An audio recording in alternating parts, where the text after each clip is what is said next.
HelloFresh is also an owner of Factor. So Factor is pre-made meal plans. If you don't like to cook your own meals with HelloFresh, you can use the link in my comment section and you can pick your meals from Factor. In the link, you get some free meals as well. So if you guys don't want to take the time to go ahead and cook the meals like I did with HelloFresh, you can go ahead and order your own meals through Factor. The meals are amazing. They have breakfast, they have protein shakes, they have smoothies. So if you guys want to use Factor, go ahead and hit that link in the comment section. It's amazing.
Go ahead and make sure you click that link, get you some Teej Hanley, and support the Media Man YouTube channel, and also support Teej Hanley.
Around the way, I need you.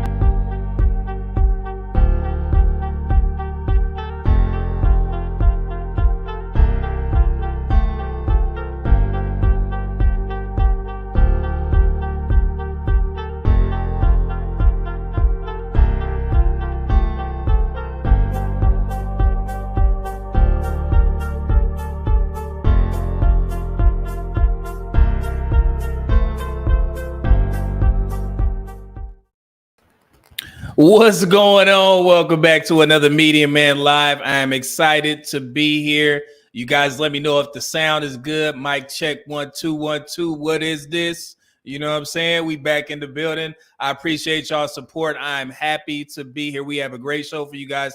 I promise you, this will be entertaining, eye-opening, but also informative, educational, all those things. I'm trying to be uh useful in these spaces, and I still have that mindset that I'm trying to win the I guess the support of my subscribers, and I greatly appreciate it. We're closing in on 35,000 subscribers. It's a huge milestone for me, because at this time last year I think we were just about 3,000, 4,000.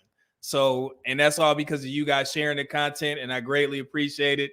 Man, this has been a journey, and I love doing this. I always prepare for these shows. These shows, if y'all don't know, they take about a good 3 to 4 days just to get all the information that I want in there. Some things have to get kicked back because I can't play it on YouTube, and then when I try and edit it, it don't work. And I had a clip for you guys, but I'll explain it in more detail. But yeah, this is going to be a great show. I like doing the more informative shows to where we can show the Black community where we are, and then also provide solutions based off of what the professionals say in regards to Black money. I know you see in the thumbnail, and we're going to review some of the key points of the McKinsey report once again, because I get a lot of people, including people who do consults with me, they always refer to it, but they never read it. So I was like, you know what, man, I'm going to just go ahead and have to take the initiative and take some of these snippets out of it just to show you guys. And we also have a couple of video clips that I want to show you as the lead into the show. And also, you guys somebody requested some tie information, necktie information, and also some suit information, how to identify a quality suit. So I put together something for you guys before we get into the more hard-hitting topics. So yeah, stay tuned. I promise you this will be an amazing show. We have a litany of topics, spanning from different areas. I promise you, y'all gonna enjoy it. So let me get into this chat. First of all, let me go ahead and acknowledge one of the greatest moderators in these spaces. Mona D is in the building. Please make sure y'all show Mona the respect as you show me on my platform. Greatly appreciate it. Thank you, Mona, for being here. Let me go up. Let me see what's cooking. Let me see who we got in the building already. Let me go back up. My bad, y'all. Here we go. We got Pooh Man. What's going on, Pooh Man 313? Good to see you here, good brother. Man, he said coming in. Absolutely, man. Y'all was here early. And then I got MC Recovery and Relapse. Let me just say a good, huge shout out to him. He did send me an email with his proposal. I have it queued up right now. So after the show, while the Lakers are playing, I definitely will be reviewing it.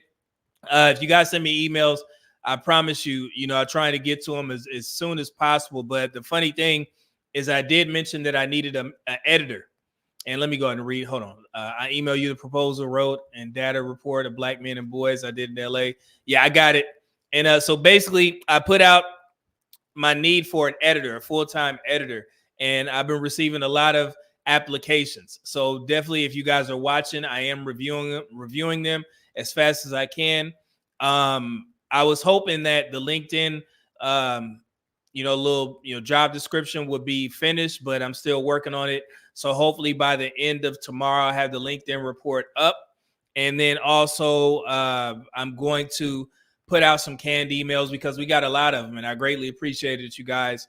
I definitely need the help, because me personally, all I want to do is live stream and not worry about the editing process. And if we can do that, and I can hire somebody to take care of the the videos and the premieres, that would be amazing. So that's what I'm working towards, so you guys can have content Monday through Saturday, let's say, right? And that can be scheduled however far out. So yeah, I'm gonna try and work the description of the position, and yeah, we're gonna get to it. So I promise you guys, in the near future, we will definitely have a full-time editor where you guys will see content of mine coming out shortly. I wasn't able to put premiere videos out recently because got a little bit backed up at work, so yeah, but this week I'm gonna definitely try my best to put some videos out there. So I greatly appreciate you guys sending in the applications, and yeah, I'm gonna find somebody. So to give you a little background what your boy been doing. And we got Ali Bodrick in the building. What's going on, brother? Welcome back, bro. What's good? How you? How you? And Craig Lamont said, "Off the Wall, best MJ album." Absolutely, man. Y'all make sure y'all go support Marquise Murray. I put his handle. You can find him on TikTok and Instagram. I'm not sure if he's on Facebook, but I found him on TikTok, and he also has an Instagram page. So make sure you support that good brother. He makes great music. Let's see here. And we got Saint Cyr in the building. What's going on, brother? He said, "What's good, y'all? How you?" RPM in the building. He said, "Salute to everyone." Absolutely, brother. Let's see. Let me see. And we got Essential Entities. My man. What's going on, brother? How you? Good to see you here. Good Monday. And we got Mr. G Rap. What's going on? He said, "What's good, Chad?" Absolutely, man. Yeah, we got some of the usual suspects. I like to see it. I'm glad y'all tuning in for these types of shows. You know, I greatly appreciate it. Let me see here. We got Skinny Boy 20 Boy. What's going on, brother? Good afternoon, good people. Absolutely. How you? How you? Is that Florida in the background? Let's see here. We got Mr. Donnie Mack in the building. Good afternoon. What's going on, good brother? How you, man? Yeah, I like to see, man. This is gonna be a good show because y'all always keep the chat lit. Let's see here. We got Derek, the Legend Games. He said, "Are we live?" We are absolutely live, good brother. Thank you for being here. And we got Faceless Man. He said, "What's good, Medium Man? What's going on, good brother? How you, man? Good to see you here, man." And we got Derek Gaines, the legend, with the $5 super chat. He is currently our show sponsor. He said, paying my monthly Lakers trophy. Salute, Medium Man. I'm going to get that whiskey just because I hate the Lakers. No, I don't like LeBron. Hey, you entitled to your opinion, brother. You know what I'm saying? I mean, you're the only one that I allow to go ahead and talk a little bit of mess about the Lakers because I don't want that bad luck over here because we got a game here at 6 o'clock against the Charlotte Hornets, and we're trying to end this stretch 5-2, which was the goal set out for this 7-game Grammy tour. You know, I mean, I don't even watch the Grammys. I just know that when the Grammys are going on, that means the Lakers are on their longest road trip of the season. So that's how I remember the Grammys. So when they say Grammys week, that's when the Lakers are going to be on the road. So yeah, so we're trying to finish 5-2. Hopefully we show up for Charlotte. Charlotte's not doing very well, but for some odd reason, teams tend to get up when they see that purple and gold. You know, so we need to be on our P's and Q's and blow these boys out. Even though I'm a huge fan of Melo Ball, so huge fan of that guy. I know he's gonna do great things. He probably gonna get traded though, but let's see here. Derek, the legend. Gaines. Oops. The hell?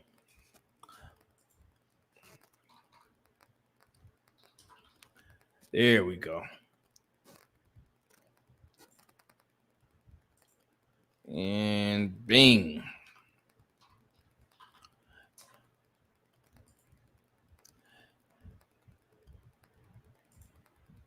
There you go, good brother. Got you in there. Let's see here.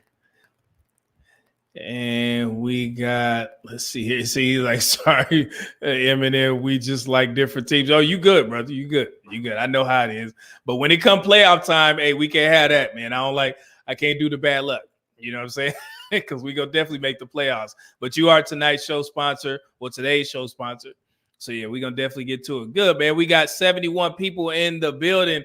Y'all notice that I started to notice this with the thumbnail and the description of my content is pretty much holding Black folks accountable. The viewership tends to be lower. I wonder why that is. Don't forget, man, I'm in this group too. And we can't avoid these, hard-hitting topics. It can't just be fun and games, every time.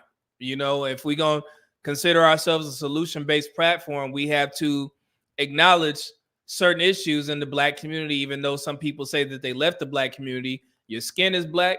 You have a Black mom. You probably have a Black dad. Either one. You're still in the Black community, man. So no matter how you slice it and dice it, we got to address these issues because, our community needs some help. And sometimes we have some of the craziest conversations that don't pertain to anything. And it's sad, but we're going to get through it. I promise you. Oh, there we go. I was going to get to it, but we got the dude from Fairfax with the $10 super chat. He said, coming through, giving my offering. I know that I will only be the sponsor for a few minutes. We know how this goes. Thank you for all you do. Brother, I got you. I got you. Let me go ahead and hurry up just in case. Hold on, because y'all know how it go. Wait. Here we go. Let me go ahead and put that in there real quick so I can give the dude from Fairfax his shine. Dude from, oh, wait, I keep separating it. My bad. From Fairfax. Tonight's show sponsor. There you go, bro. Let me give you just due. And again, thank you, Derek Gaines, for starting it off right, my good brother. Oh, wait. That's the wrong one. There we go. There we go. I got you in there. Let's see who. Ah, man, Blue. Blue Bag is my guy. Look at this. Hey, he said, I'm not black, I'm OJ. I love that Blue Bag is, man, from, what was that movie, Old School? You're my boy, Blue. Let's see here. Hey, I think you got a picture of Blue in there, too. Thank you, dude, for Fairfax, man. I greatly appreciate it, man. It was short-lived, but I gave you some shine, brother. I tried my best. Let's see here with the 20 ball on him. Bing. And here we go. I got you, Blue. You are the show sponsor. Appreciate it, good brother. And we got Rich J. What's going on? I said, just bring the facts and the truth. Will take care of everything. Absolutely. We're going to get into it, man. I promise you. You guys will not be disappointed on today's live stream. I seriously mean that. So Brooklyn's Villain official sub, bro. What's going on, brother? Good to see you here. Let me see. We got Big E Sharp. He said, money war zone. You know what it is, man. I appreciate it. Let's see here. Duke for Fairfax. Shout out to Blue Baggins. I knew it wouldn't last long. I got you, brother. I had to make sure you got some shine in there. So let's get into this first topic. And like I said, there was a couple of guys after I posted that whiskey video. They were asking for some more style type of content. And I just want to be clear, guys. I want to give credit to the guys that actually helped me get into the style game before we get started. I wasn't really interested about the style stuff until I retired from the military in 2019. And that's when I started to seek out certain content creators to learn how to get my style game together because I was entering the civilian workforce and I wanted to dress the part. So the first 4 people that I actually found on YouTube, one was Kevin Samuels. Kevin Samuels, I used to watch his content before I knew he was talking to women. But I mean, seriously. And I was actually shocked when I went to his page after, I got the information and he was talking to the ladies and then he blew up and you guys know how that went. But Kevin Samuels was one of the first. And then I found who was right after that, Jeff the Style OG and also Alex Costa and Teaching Men's Fashion, which is Jose Zuniga. And those 4 guys, they helped me out in regards to what suits I needed to get, how to pick certain shoes, a lot of different things. So from that start, it actually propelled me into doing my own research and learning, like Goodyear welts in regards to shoes, the different types of styles, the difference between certain ties, certain, bespoke, custom, things of that nature. So I've done pretty well over the past 5 years in regards to my knowledge of, the suit and tie game, so to speak, right? So I wanted to help you guys out since you asked. So I got a little trivia for the gentlemen, and the ladies can chime in as well. So this is how we're going to do this. The picture that I'm about to show you, I have some ties here. And I want you guys to let me know what's tied from, like, if you could put like one, numbered 1, 2, and 3 in order. 1, 2, 3, 4. So I want you guys to identify the most expensive tie and the tie that looks the best to you, right? It's that simple. Let's see here. Let me put that in there. Identify the most expensive tie and the tie that looks the best to you. 1 through 4. All right. So that's what we got here. So I'm going to show you a picture. And you guys let me know what's the most expensive tie and what tie looks the best to you. To you. Here we go. All right. Y'all see those 4 ties? So 1 through 4, starting with the one with a little pink accent. That's 1. And then you got 1 through 4, 2, 3, 4. Right? I'll give you guys a couple of seconds. You know what I'm saying? To go ahead and identify what's the most expensive tie. And then also, okay, so Blue Baggins said the first one is the most expensive. So the first one is the most expensive, and then your second number should be the one that looks the best to you, right? And I hope the guys who asked for that, asked for this video are here. 3 is the most expensive tie, and it looks the best, okay? Let's see here. Let me see. Most expense 3, best looking 3, 2. Marcus. Let me see here. The first most expensive. Pac-Man 3 is the most expensive tie, and it looks the best. Let's see here. Marcus says 2, most expensive. Truest Dude said 3rd. The 3rd is the second most expensive. Okay. Faceless Man, it may be 4 material-wise, but I think 3. 4, see, let me make Devilan. Sense says 4 is the most expensive. Okay. Truest Dude said 3rd is best looking, though. Okay. Rich J said 2 and 3. 2 is the most expensive, and 3 is the best looking. Okay. Trying to get a lot of feedback. Okay, 4 and 3. Thank you. Devilan says 4 and 3. 4 is the most expensive, and 3 is the one that looks the best. Let's see here. E-Love says can get more outfits out of 4. Okay. See, 4 most expensive. Best one is 3. Okay. Dude for Fairfax, most expensive. Then 1, best looking. Then 3. Okay. Let's see here. Truest Dude. Oh, yeah, I forgot to greet the chat. What a media web chat. You good, brother. 1 is the most expensive. 3, I like the most. Okay, cool. 1 looks like an express tie, Pac-Man. That's, I guess, the least expensive. Let's see here. Price 3412. 3412. And then style 2, 3, 4, 1, depending on the jacket shirt combo. Okay, cool. Let's stop there. I like that, Mr. Dining Mac. I like how you did that. So we're going to go back down the chat to see who got it right. All right. So the order that you see here is the most expensive to the least expensive. Hold on. Right?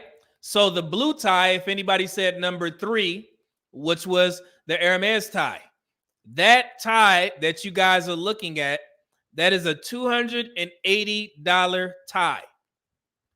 The second one is Sakura Brothers, which is I believe they get their silk from Brazil. I actually bought this tie in Brazil.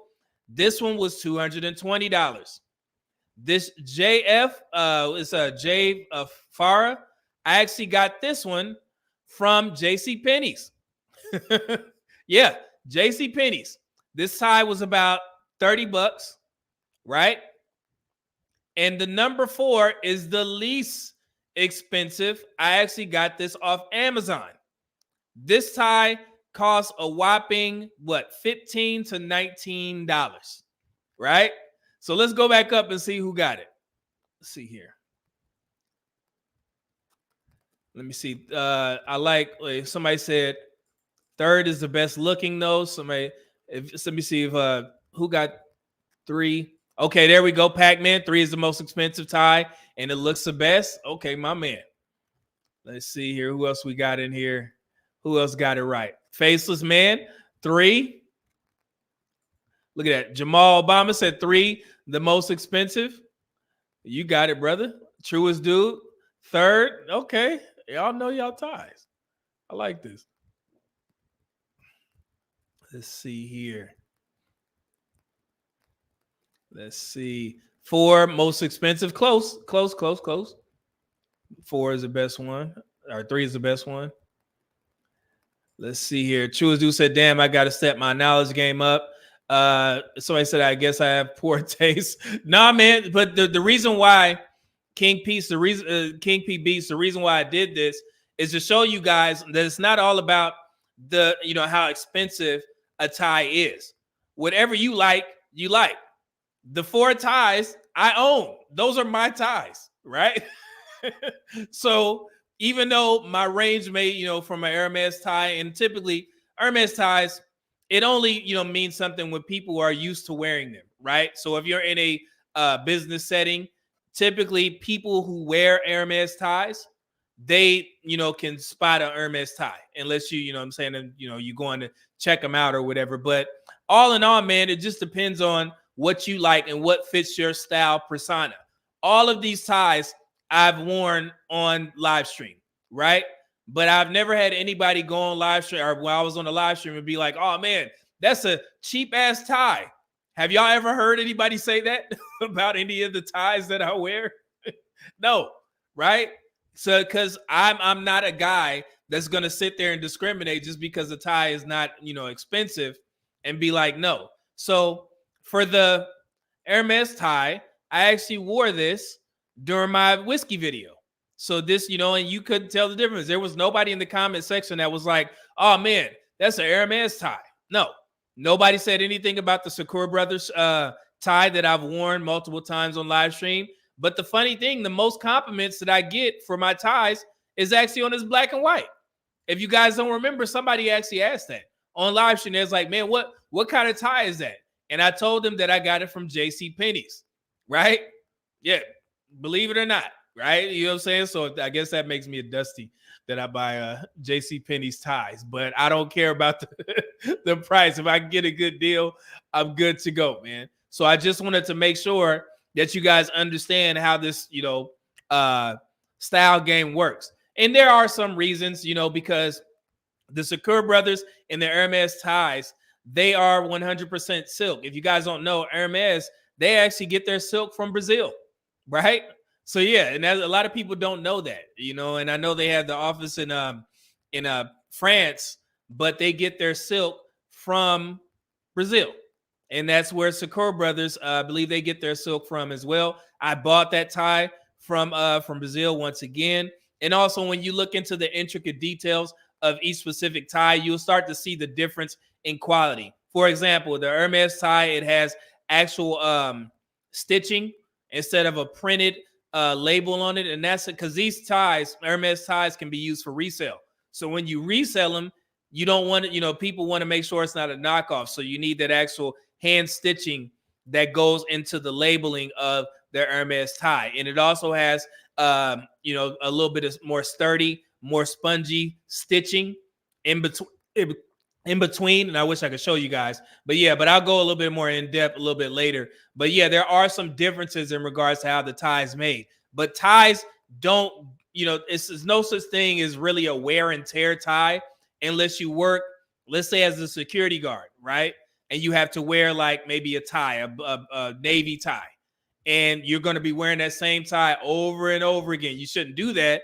But typically when you wear ties, on maybe say 4 to 5 times a week, 3 to 4 times a week, you're going to be switching them out.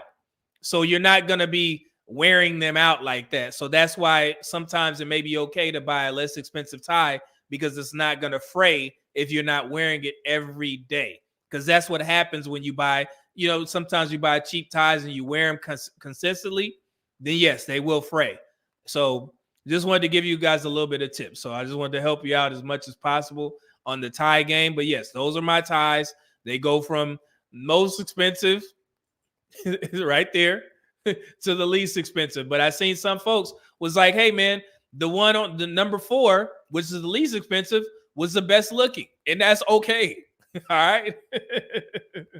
So yeah. Let's see here. Let me go back. Let me get some of these comments. Let's see here. Oh, I got you, King P Beats. You good, bro? Like I said, you good. Let me see here. True as Dude said, I said third was the second most expensive. I missed it. He was close. Pac-Man said, Media Man, I'm a financial advisor. This is what I do. Absolutely, man. See, you know. Faces, man. It's all about it's all a learning experience. I'm learning as well as we go. I mean, the knowledge that I've accumulated over these past 5 years, I was able to help my homeboy get fitted correctly while we're in Abu Dhabi. If he was here, he would tell you. I was at the guy that we went to when we were in Abu Dhabi. He was trying to kind of shortchange him a little bit in regards to what he needed. So I was able to tell him, you need a 7.5-inch cuff at the bottom. You need to make sure the cuff of your shirt needs to touch here on your wrist, things of that nature. So yeah, so I helped him out a lot. So I am DPP, discipline, prioritize, and purpose. 9.99 super chat. That's a cold name. What's the longest tie that can be purchased?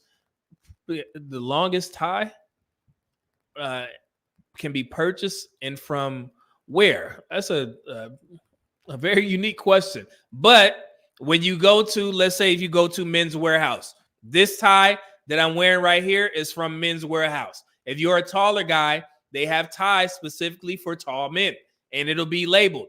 It'll say tall, right? Most ties, I believe they average around maybe it's either 73 or 83 inches. Don't quote me on that. But yeah, but the taller ties are for tall men. And you can find those specifically in certain stores, right? So that should help you out, brother. Thank you for the super chat. Faceless Man said, over time, you pick up on material and texture, but if you wear a cheap tie, well, most people won't notice. Yeah, and that's the thing. Most people won't notice. But who's that? Pac-Man? He's a financial advisor, so I'm pretty sure he wears a suit, you know what I'm saying, pretty routinely. So he would be able to pick out, hey, this is a pretty, expensive tie. But most people, they don't know, especially if you style. Who said that about the style? Depending on where you style it. Mr. Donnie Mac. Depending on the shirt jacket combo. Absolutely. So there you go. King PB, okay, I feel better now. You good, brother? We all learning. Let's see here. Luxury picks. What's going on, brother? Salute to you. Let's see here. Mr. G. Russ said, yep, that's dusty behavior. Let's see here. The international choir. So what's going on, brother? So here, Media Man go acting all dusty again. Shame on it. Let's see. LJ, do you tie single Windsor exclusively? No, I do single and double. I like those are the main ones. There's thousands of ways to tie a tie. If you Google this, they'll give you so many different patterns. It's amazing. But just to go simple, I do single and double depending on my collar that I'm wearing. So yeah, it just depends. It depends on me. Let's see here. B Baker said informative. Oh, cool, man. Cool. And I got something else for you. Stay tuned. Hold on. E Love said, don't let the missus see how much some ties cost. Well, she bought them. So yeah, I would never spend that much money on no, let me correct myself. I did buy a tie, Hermes tie in Abu Dhabi, but the other Hermes ties that I have, she bought them. So and also, my Christian Louboutin shoes, she bought those as well. So yeah, she's pretty acute to that, but we had the budget for it. When I say budget, guys, we just like to make sure that we save and our finances are in order. Like, of course we can afford it, but yeah, we try to make sure that we good to go. So we're trying to build up a crystal cabinet here, and that's why you guys see my Baccarat crystal. So we're trying to build our crystal cabinet up so we can leave some family heirlooms back to our our family. So yeah, so So that's what we're trying to do. Let's see here. Project 007 said, look like he's rocking the full Windsor knot. I am. Yeah, you got a good eye, brother. The dude from Fairfax said it's all about personal style. This is very true. You have to figure out what works for you and listen for compliments. Absolutely. See, Jerome said 4 looks the best. See, it just depends. Just depends. Let's see here. And Truth Do said my favorite knot is a Trinity knot. That's a tough knot to make, bro. E-Love, damn. Let's see here. LJ with the $5 super chat, our super sticker. Appreciate it, good brother. Good to see you here, man. I was wondering where you was at, brother. Red bottoms, yeah, man. I don't own that many, so. Pac-Man said my favorite knot is the double 4 in hand knot. See, y'all start mentioning ties. Hey, you good. There's so many ways to tie it. True as Dude says sometimes when I feel dusty, I like to put on a tie as well. Man, I tell you, us brothers in our dustiness, we got to do better. This is so funny. Everything is dusty, man. I don't know. So let's do one more, and then we're going to get into the show. So how can you guys tell what suit is bespoke, off the rack, and custom made? And I'm going to tell you the difference here in a second because they do have different names. I know a lot of people get bespoke and custom mixed up, but I'm going to educate you. Here we go. Which one is the off the rack suit? Which one is the bespoke? And which one is the custom suit for the guys? I guess. So let's see. Wait, 2 and 2. Just put it in order. 1, 2, or 3. Which one is bespoke? Which one is custom? And which one is off the rack? Bespoke, custom, off the rack. You can say 3, you can say 2, you can say 1 first, and then go from there. So left is off the rack. Left 2 is custom. Okay. 1 is off the rack. 3 is custom. Okay. Let's see here. That was Pac-Man. Hold on. Embrace the dustiness, my brother. Y'all, wow. That was Faceless Man says 2 is bespoke. 3 is custom. 1 is off the rack. Okay. And International Quiet Storm says 3, 2, 1. Okay. Bespoke, custom, off the rack. Let's see here. Who else we got? Did I get this one? 2 is bespoke. 1 is off the rack. 3 is custom. Okay. The left is custom. The right is off the rack from my man, Derek the Legend Gaines. Our first show sponsor, my guy. Sham says 1 is off the rack. 2 is custom. 3 is spoke. Okay. 2 is bespoke. 3 is custom. 1 is off the rack. Let's see here. Marcus said, I don't know. I got you, brother. Don't worry about it. I got you. Okay, 1 off the rack, 2 is custom, and 3 is, what did you say? Bespoke. So yeah, so I got you. I got you. They all look good. Cool. That's the point. Pac-Man said, I know the 2 is bespoke because it has the kissing buttons. Okay. That's cool. Let's see here. And I like that. I like how you know that. That's cool. Jamal Obama. Let's see here. Bespoke is 2. Custom 3. 1 is off the rack. Cool. 1, Alexander said 1 rack, 2 custom, 3 bespoke. Okay. Yeah, see, Marcus J said, doesn't bespoke mean custom? Oh, we got you, brother. And we got the bit. Bay says 1, 3, and 2. Okay. All right. So let's go ahead and stop there. Thank you, brother. So, number 1 is off the rack. Number 2 is the custom. That is the custom suit. And number 3 is the bespoke suit, right? So I'm going to give you a little bit of tip here, guys. When you have suits that don't have functional buttons, then that means that is typically off the rack, unless you request that from a tailor, from a bespoke or a custom suit. But typically, if you get a custom or bespoke suit made, you do not get buttons that are non-functioning, right? Now, number two, and I'm glad that who mentioned the kissing buttons? Who mentioned kissing buttons? Let me see here. There we go. Pac-Man.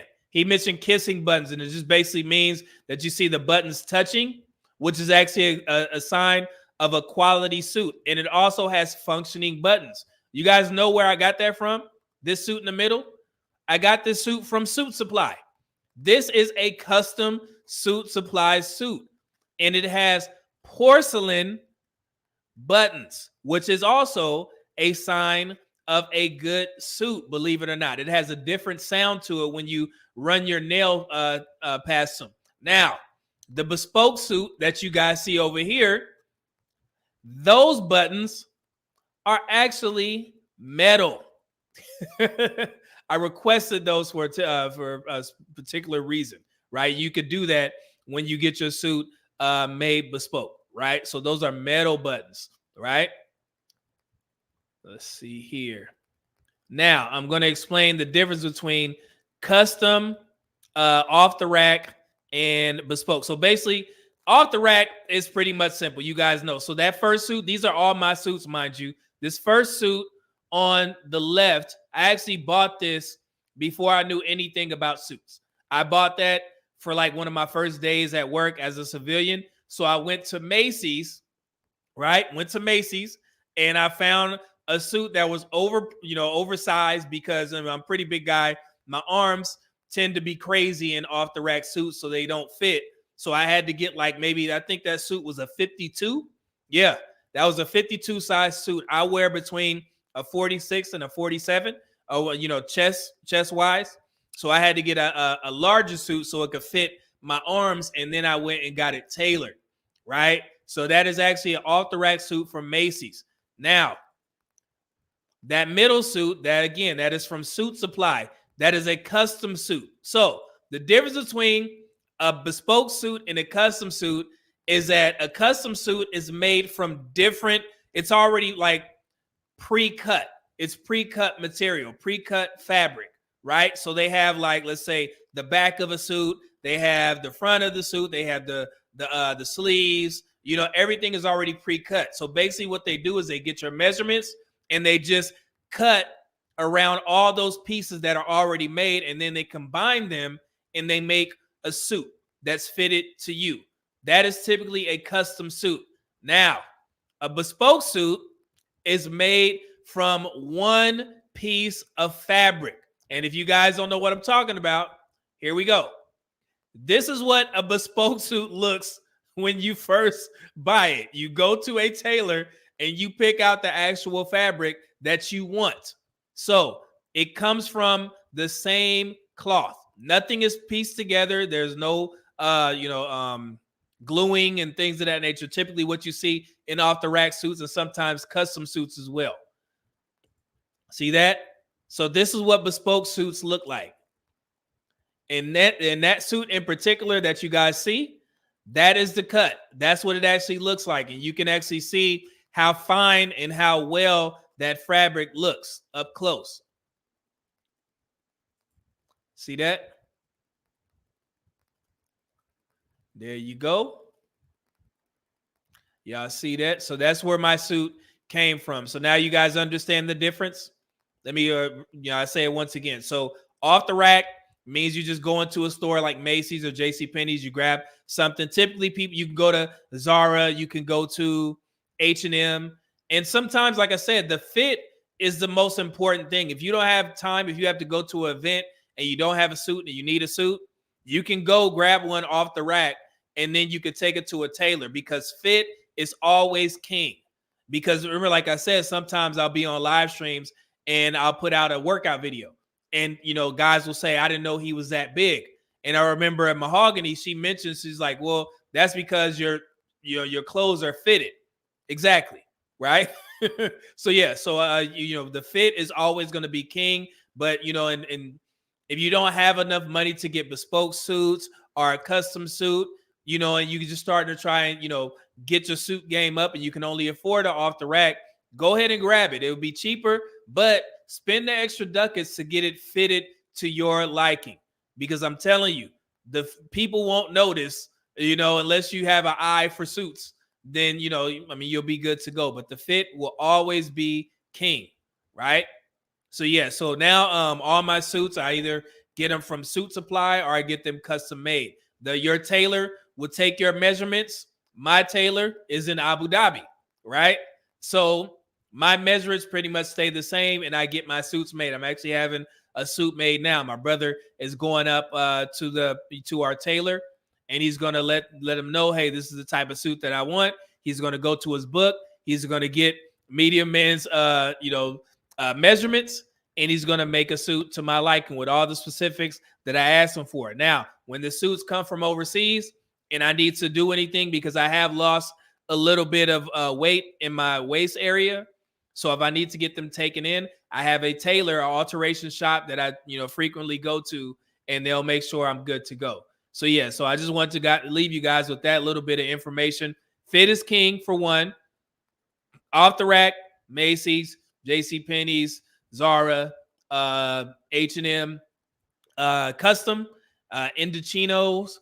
That's a good place. Men's Warehouse is really good. And also Suit Supply, which is where I got the middle suit from. And then Bespoke is tailored to you, your body, based off of one piece of fabric. Everything is cut from the same piece of fabric. It's not, combined together like a custom suit, right? So that's the difference. So I want to make sure. So let's see here. We got those in there. We good? Anybody got any questions on that? Let's see here. Marcus Jace 999 super chat said appreciate the game and your work. Oh, I appreciate it, brother, and thank you for the super chat, man. Just trying to help out as much as possible. Pac-Man said that boy said personal buttons. Okay, big buddy grip. Man, thanks Suit Supply. Hey, they make quality custom suits. I will admit. B Baker said non-functional buttons. Yeah, man, you don't want to do that. So if you can help it. Oh, and a little fun fact for you guys. Do you know why they why functional buttons are so important? I'll see if anybody knows this. I won't answer just yet. I want to see if I'll give you guys a second because I don't want people to Google this if you don't know. Why do suits have functional buttons? I'll give you a couple seconds. Let me see if anybody gets it. Let's see here. Fit, quality, material, brand in that order. Yeah, there you go. Faces. I like that rule. Let's see. M. Harris piece. Let's see. In case one breaks off. Nope. Let's see here. Faces Man said it was rude to take your jacket off back in the day. Okay. No. Let's see. The dude from Fairfax, I would think you have to leave room for watches and bracelets. Nope. There you go. Faceless Man. I hope you didn't Google that. Okay, so functional buttons were actually made for doctors. They used to actually do surgical procedures in suits back in the day.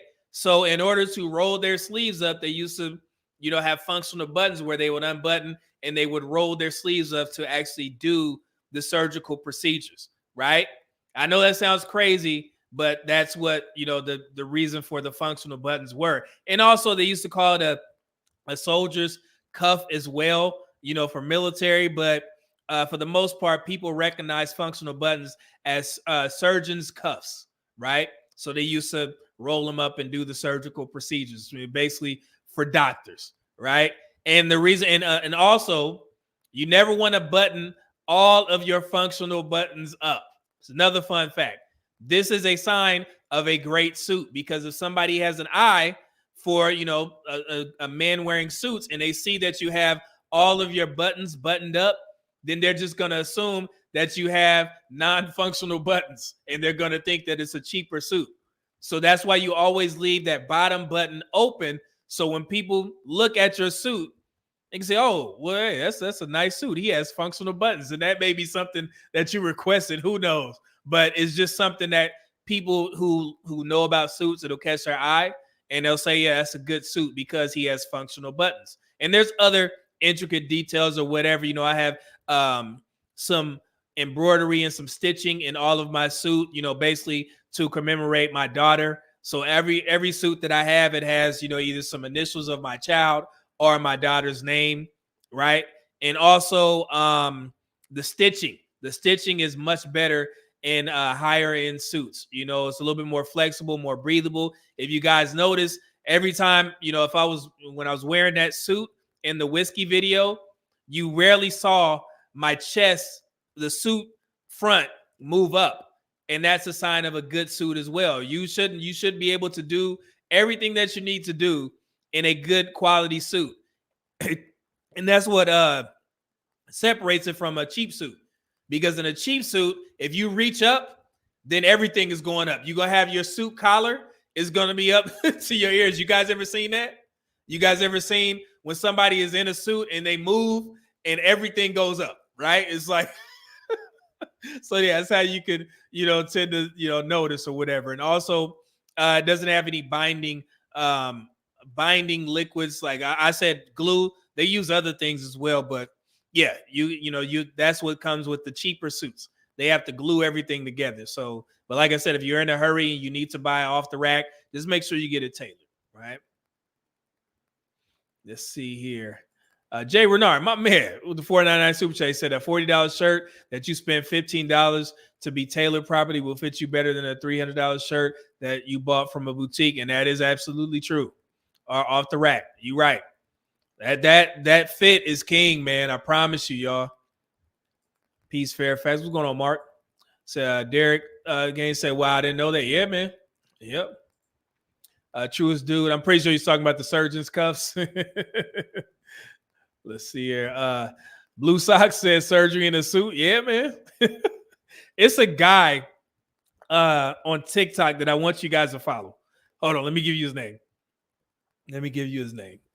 His name is I believe Tom Chamberlain. Tom Chamberlain. And oh man, what the hell? So on TikTok, following. Yeah, I am. I just forgot I was following the brother. So he's actually based out of London. He has 236,000 followers, 2.3 million likes. This guy, he gives you the history on a lot of different things about suits. He tells you what types of suits to buy, the different types of materials. My goal is eventually to go back to London. I have a close friend that lives in the UK, so I'm going to get a suit made out there this year. And it's inspired from Tom Chamberlain, right? So follow Tom Chamberlain. He gives you some really good insight on the history of suits, and it's amazing. I learned so much. So the internet. Alex Mack said that's what they used to say about Steve Harvey suits. Which one? Oh, this is cheap suits. Yeah, and that's where they get the phrase all over you like a cheap suit. That's what happens. Zero F said, experience what it do, double M. What's going on, brother? How you? Let's see here. Derek, the Legend Game said, are your shirts custom medium? No. So I don't buy bespoke shirts, but I do get them tailored. I get every shirt tailored. That's why my cuffs, I don't know if you guys see that, they always land perfectly on my wrist. So I can have you're not supposed to have the whole watch showing like this. I got my wrist bent. You see that? When you have your watch, your timepiece on, it should be a little bit peeking out, right? So it's like right there. I don't know if y'all can see that. See that? So it's not supposed to show the whole watch, just a little bit peeking out. So I get my dress shirts tailored, especially in the waist, because you can have that bagging and all that extra material on the sides, make it look like SpongeBob. No, you don't want that. I know we spending a lot of time on this, but y'all did ask for some of this content. So, hey, I'm trying to help out as much as possible, man. Let's see here. Blue Sox says proper cloth is a great place for custom shirts. Oh, okay. I'll have to look in that. Let's start that. Give the brother some info. Lamar White said, how are you doing? Media Man, salute to the chat. Salute to you, brother. Let's see here. Derek, the legend Gaines said, I'm being schooled. I'm just passing on the information. That's all I'm doing. Mr. Donnie Mac, I buy my suits and get the pants, legs, cuffs, tailored. Absolutely, man. I get everything. Everything is spot on. I get so many compliments every time I wear a suit. Like, seriously. So, Ron Saluki said, Brooks Brothers have great cotton shirts. Just get it tailored as needed. Yeah, I have a couple of them. I actually shared them on one of the live streams, brother. You know your stuff, man. I like Brooks Brothers shirts. Let's see here. Oh man, should we do this? Do I have time? Did I even put the picture? Oh my goodness. Yeah, I'll do it at the end. We have time, and let's get into some of this. We can spend so much time on style and suits, man. I mean, I don't want to bore y'all brothers, on this stuff. But I did want to address one narrative that I saw real quick, and this will benefit you guys as well. Let me pull this up. Hold on one second. All right. So this is going to be a quick segment, but I want to dispel some rumors that I hear a lot of women trying to share or, I guess kind of shame men who have their reservations about being married, right? So the common narrative that I hear in these spaces is that marriage benefits men the most because men tend to have better health, they live longer, so on and so forth, right? So that is one of the narratives that women like to use to say, hey, man, if you're not married, are you against marriage? Then you're not going to be as healthy and you're not going to live as long because, married men tend to outlive y'all, right? Now, let's read some of these facts and statistics for a second real quick. Y'all know me. Okay. So this is from one reputable source, and I'm going to let you guys know where I got this from as well.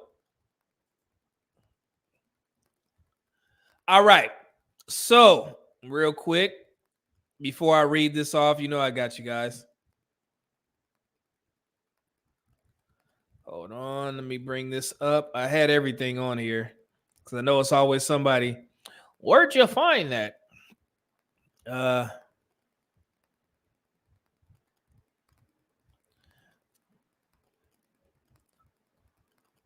the hell did it go? Hold on one second. Here we go. Okay.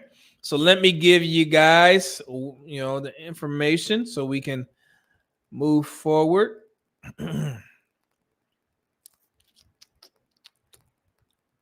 Hold on one second.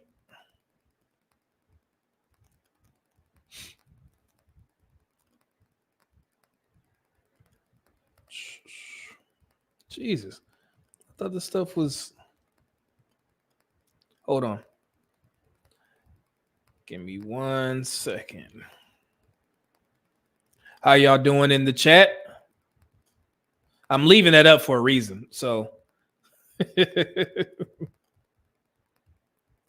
all right. So this is actually from Journal Storage. They actually put together all of the different research papers and articles. So I got this from Journal Storage. So basically, what this says: married men and mortality. A major survey of 127,000 American adults found that married men are healthier than men who were never married or whose marriages ended in divorce or widowed.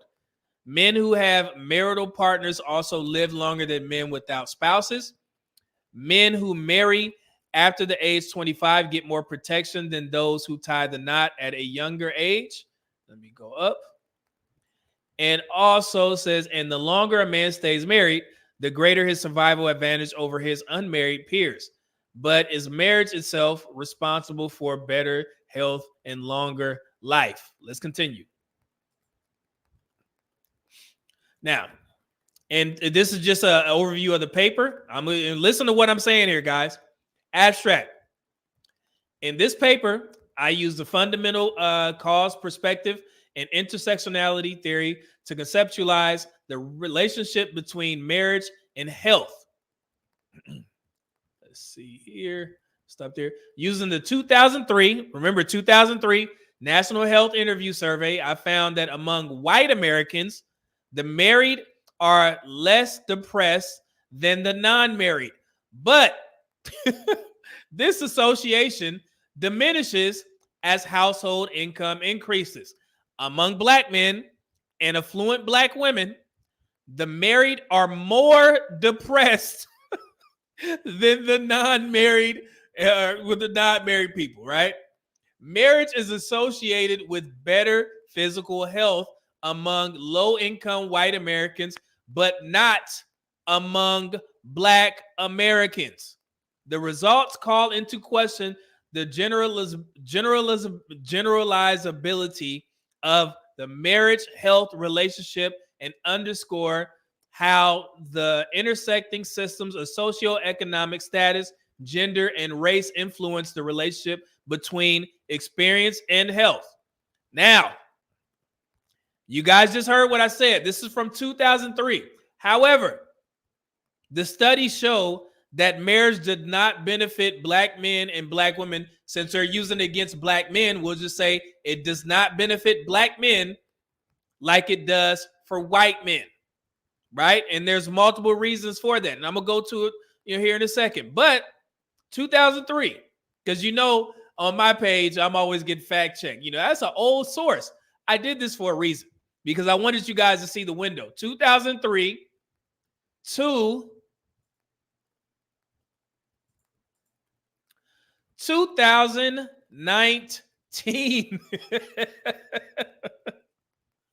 I tell you, they don't like me, man. I'm the asshole. So this study is from PubMed, which is peer reviewed, of course, and it is from 2019. So we started off, they were researching this in 2013. Now we're at 2019. It is year 2024. That is within our window, right, of 5 years. So we good to go, right? So this is a pretty reputable source, right? Being married increases life expectancy of white, but not black Americans. Let's go to, hold on. So aims to investigate whether or not minorities diminish returns also holds for the effects of marital status on life expectancy of adults. This study used long-term follow-up data of a national sample of American adults to explore the black/white differences for the effect of marital status at baseline on the risk of all-cause mortality over time. In line with other studies that have documented blacks' diminished returns, and those studies have documented poor health of high socioeconomic position blacks. We expected smaller effect of being married on delaying mortality for blacks than whites, right? Now, let's continue. The results. Let me make that a little bit wider for you guys.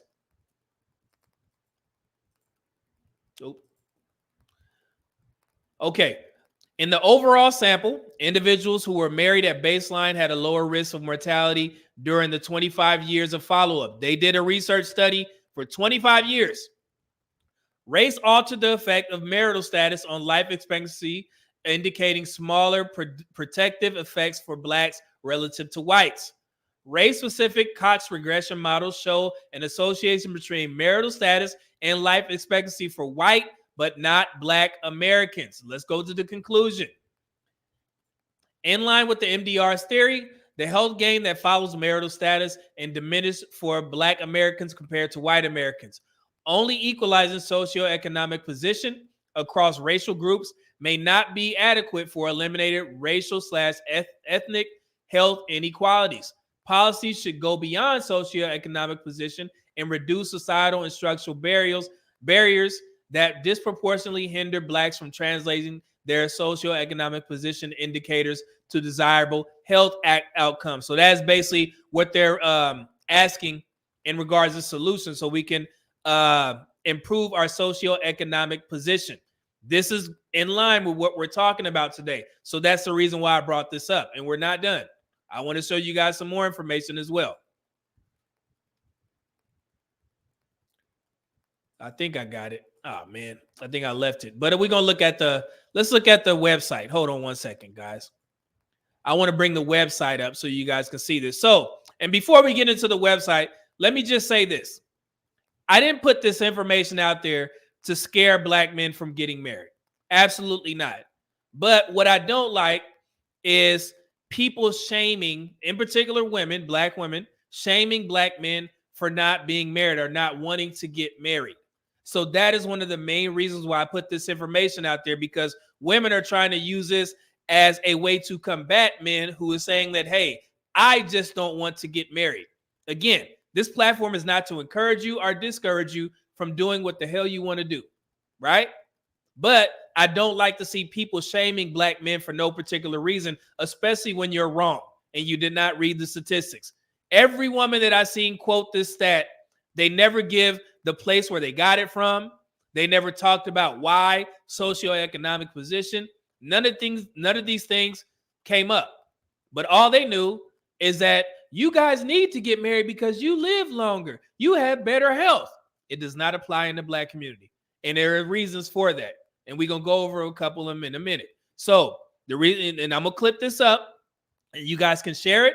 You can do the research for your own. You can read all of the reports that I read before I decided to bring this to you guys, because it's not just the fact that black men and women are at odds. Has nothing to do with that. It's multiple things that correlate as to why black people don't benefit from marriage like white folks do. And again, it goes to socioeconomic position because of where we are as a community, right? So let's go ahead and pull up the website real quick so I can show you guys. And I know I'm gonna get to the super chats in a second, guys, but we got to cook. We got to get this going. I'm trying to get y'all this information. Let me make sure I pull this up because I want to give you guys some reasons so we can start there. Hold on. Because it is a pretty lengthy report.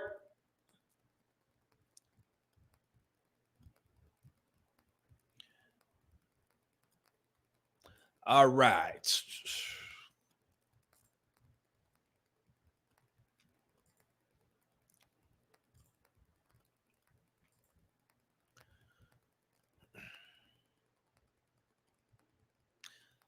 Okay, so right here, let me remove myself. I'm gonna read a couple of these so you guys can understand why marriage doesn't benefit us as much because of these reasons. So I'll start at the top here.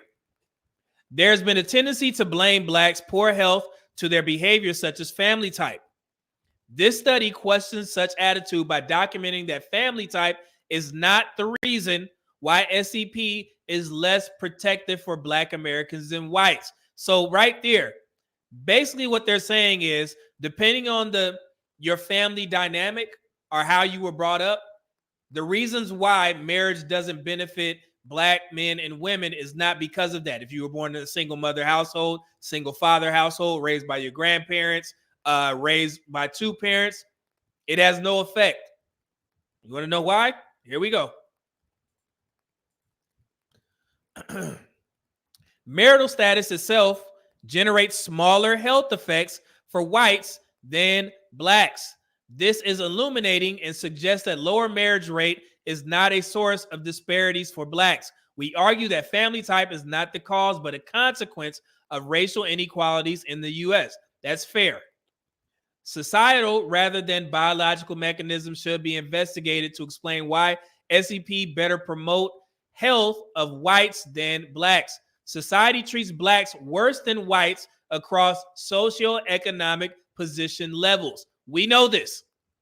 The United States is not far removed from racism. It's still here. So the protective effects of the same SEP indicator will be smaller for blacks than whites. We are not protected by socioeconomic position like white folks. Due to residential segregation, labor market discrimination, low quality of education, and other aspects of racism, Black families have difficulty competing with their white American counterparts who more easily secure low stress, high paying, prestigious jobs.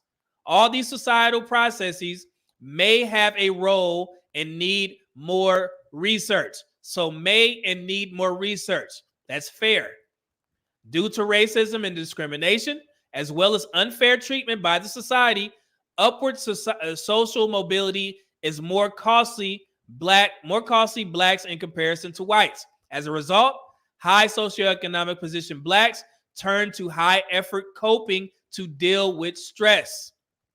John Henryism, an effortful coping which induces several health hazards, is common among high socioeconomic position blacks. High socioeconomic position blacks also report high levels of goal-striving stress. We hear this, I'm going to explain, hold on, which is linked to health problems. At an individual level, these phenomena increase psychological costs of upward social mobility for Black Americans. However, these are probably adjustments to cope with unfair treatment by society. So basically what they're saying is, guys, Black people have to work harder. And when we work harder to get these high socioeconomic positions, that causes a lot of stress. That translates into our marriages. So in order to have a successful financial marriage, we have to endure more stress. Does that make sense?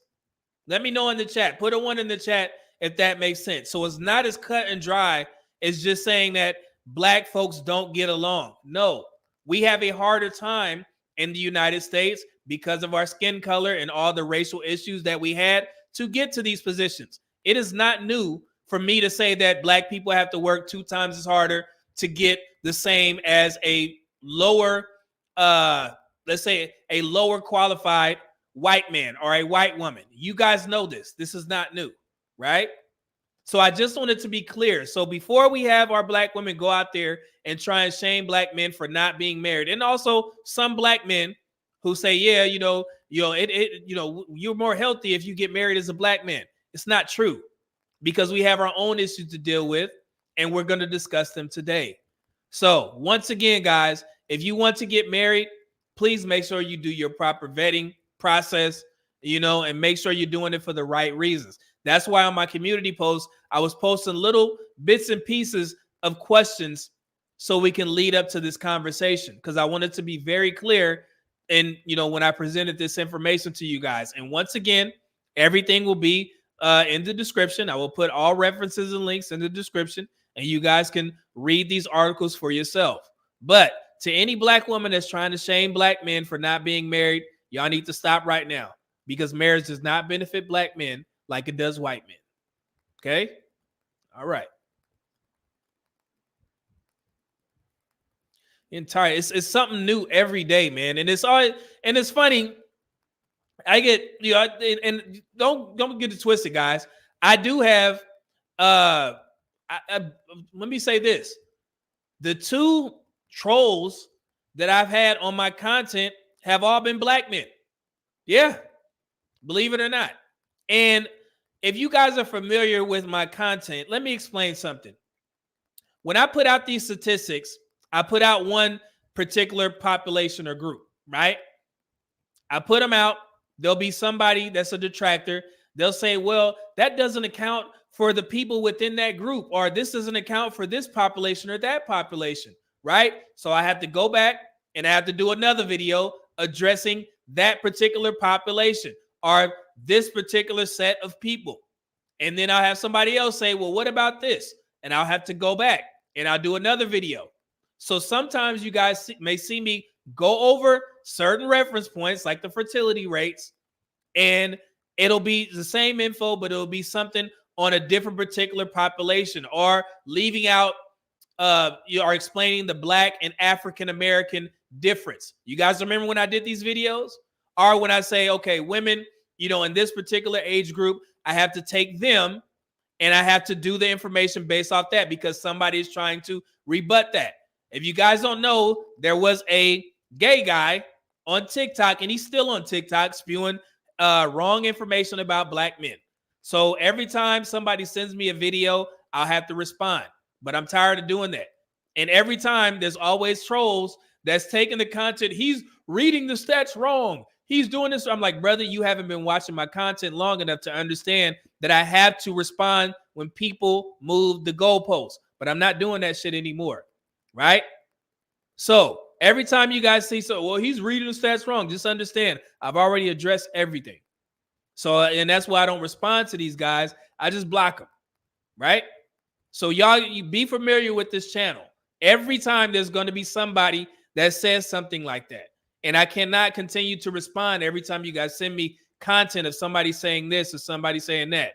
So that's why you may see a more updated video that's addressing a particular group or making it simple. If I say that there's almost 42 million black people in the States, right, or black men and women in the States, and there have to be some kids in there, you know what people are going to say? Well, why you didn't remove the kids? Y'all remove the kids. Well, why you didn't take the particular group? Remove the particular group, right? But then there's always going to be something. And then those people who are the detractors, they'll take the most recent video. You're reading the stats wrong. Like, brother, I've already addressed everything, every which way, right? But the reason why I'm going to stop doing that is because it's a lose-lose situation. Because I don't want to keep repeating information to you guys. And I also I don't want to waste my time. If they don't acknowledge it, it is what it is, bro. So I appreciate you guys sending me content of guys saying this and dudes saying that. And this white man said this. Is at the end of the day, bro, once the information is out there, there's nothing you can do.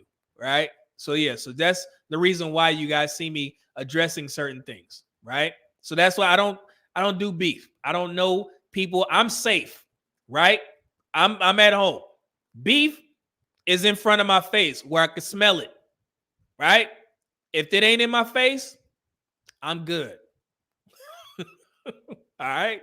So yeah, so it makes no sense, man. I'm gonna have enemies on YouTube? Absolutely not, brother. They can talk all they want. I'm good.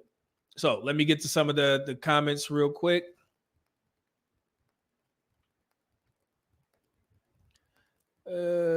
My bad if I missed these. I missed one. Here we go. Chad the Great with the $2 super chat said Thailand and Colombia high-end tailor for $100. Oh, I know, man. I know the young brother, what's his name? Austin Holloman. He has a video out there. So let's see here. Quiet Storm said, damn, everything is taking us out. Goal striving. Yeah, the outside world. These black women, racism. Damn, what will keep us alive, brother, is, trying to lower our stress levels as much as possible. And also making sure we take care of our heart health. Black people are predisposed to certain heart issues. So that's why I push you guys to go get your blood work done as much as possible, at least 2 times a year. And if you're at risk, overweight, things like that, you have diabetes, then you need to be in there. And I'm pretty sure your primary healthcare provider tells you that. This is not medical advice. I'm just trying to protect y'all, right? So yeah, it's a lot, man. Blue Sox, my parents told me that as a child, you have to be twice as good as a white person to get half as much, brother. Y'all, like I said, I didn't want to insult y'all intelligence. Me saying that, I'm pretty sure y'all have heard this before. So let's see here. Sean says, Mark Harris, haha, Miss Colombianas, take good care of me. This guy. Let's see here. Mr. Donnie Mac, black men are also more susceptible to fall out of higher SEP from one generation to the next. Yeah. And sometimes, I know we like to overlook our, ancestors, before us, but they kind of put us in a bad position in some ways. And we're trying to clean it up by being the first, generations of people, in decades to kind of leave some stuff to our children, and again, and I want to be clear on this as well. I'm not giving you guys these statistics on marriage so you guys can use that as an excuse with the black community. They won't let you have it anyway. So I'm going to just let you know that right now. So if you try and go into any one of these panel shows and you're trying to say, well, the reason why, black men don't benefit from marriage because we have stress and we have to work harder. I promise you, they won't let you use that as an excuse. Black men don't get that. We don't get afforded that. We don't get afforded, to pull back from the 60s and 70s and explaining why, the civil rights movement and, the Welfare Act and all this stuff affected us from removing us from the house, losing our jobs, the crack epidemic. We don't get to use those as an excuse as black men. Black women do, but black men don't. I'm just giving you guys this information because it's true, it's factual, and you can have it for your own situational awareness. But don't go into an argument thinking that they're going to allow you to use that as an excuse to where you are or where what you haven't achieved. Black men don't get those. We don't get those perks in the black community. I wish it was different, but we don't live in a world of wish. We live in reality. And that's just what it is, just how it is for black men. Sorry to say it, guys. So it's wild. Essential entities that keep them up with the Joneses syndrome that cause extreme stress. Yeah, man. Yeah. Mark Harris said QS, the window is getting smaller and smaller. Yeah. Derek says nobody's going to bring beef to your face, secret agent man. Absolutely, man. Like I said, I'm a peaceful guy until I'm not, and it is what it is. So let's see here. Mr. G Rep say get your passport. Mark Harris said beet juice lower the stress, peace of mind. Oh yeah, man. I got a smoothie that I shared on my one of my videos a while back. So Raphael Phillips said, always trying to stop a black man from learning something. Yeah, man, we just gotta be aware. Oh man, thank you for ending the drought. Guys, we got a lot of comments. This was the drought. My man Christopher, Mr. H, Jeremiah 499 Super Chat said, I rarely see happily married older black men, probably because there is not a lot of them left. Yeah, and that's funny that I've seen that used against black men as well. Knowing the fact that we have a lower life expectancy than black women, I've seen that used as an insult from some black women in these spaces. Like, yeah, that's why y'all die earlier. So that should tell you right there that you cannot use this information knowing the history of black men where we don't get afforded those, grants and, JP Morgan, stuff and like the black women get. No. And we shouldn't be expecting it. We are expected to do it from the ground up, right? So using excuses, it may be true, but the black community will not allow black men to have that grace.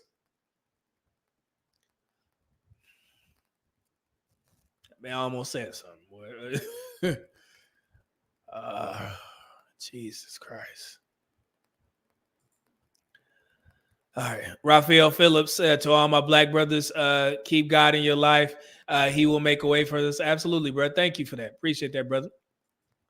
Mark Harris said, yep, me too, media man. Yeah, man. Essential entities, my man, with the $20 super chat. I greatly appreciate it, brother. Let me go and add you to this dang banner. Blue Baggins been holding it down. What that girl said? P-O-P, P-M-P, hold it down. Wonder if she out of jail now. Y'all remember that girl? Crying. Mm-hmm. Mama, I love you.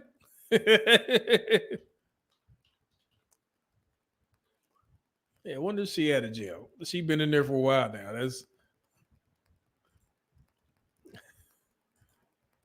see here. Got you in there, brother. There you go. Thank you. B Baker with the $10 super sticker. Appreciate that, good brother.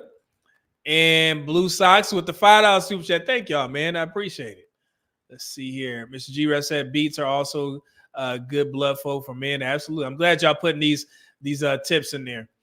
IQS says, Media Man, send you a cash app later. I'm boycotting that super chat button. Yeah, man. They be taking a grip, man. That 30%. You have a good, good live stream. And next thing you know, the next day, you're like, man, what the hell happened? That's the cost of, operating on YouTube, man. Mr. G-Rep said the blind girl. Yeah, y'all remember her. I'm legally blind. Mr. G-Rap beats are also good. Okay.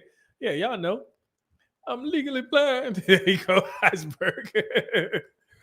Yeah, Sean said we are highly expendable.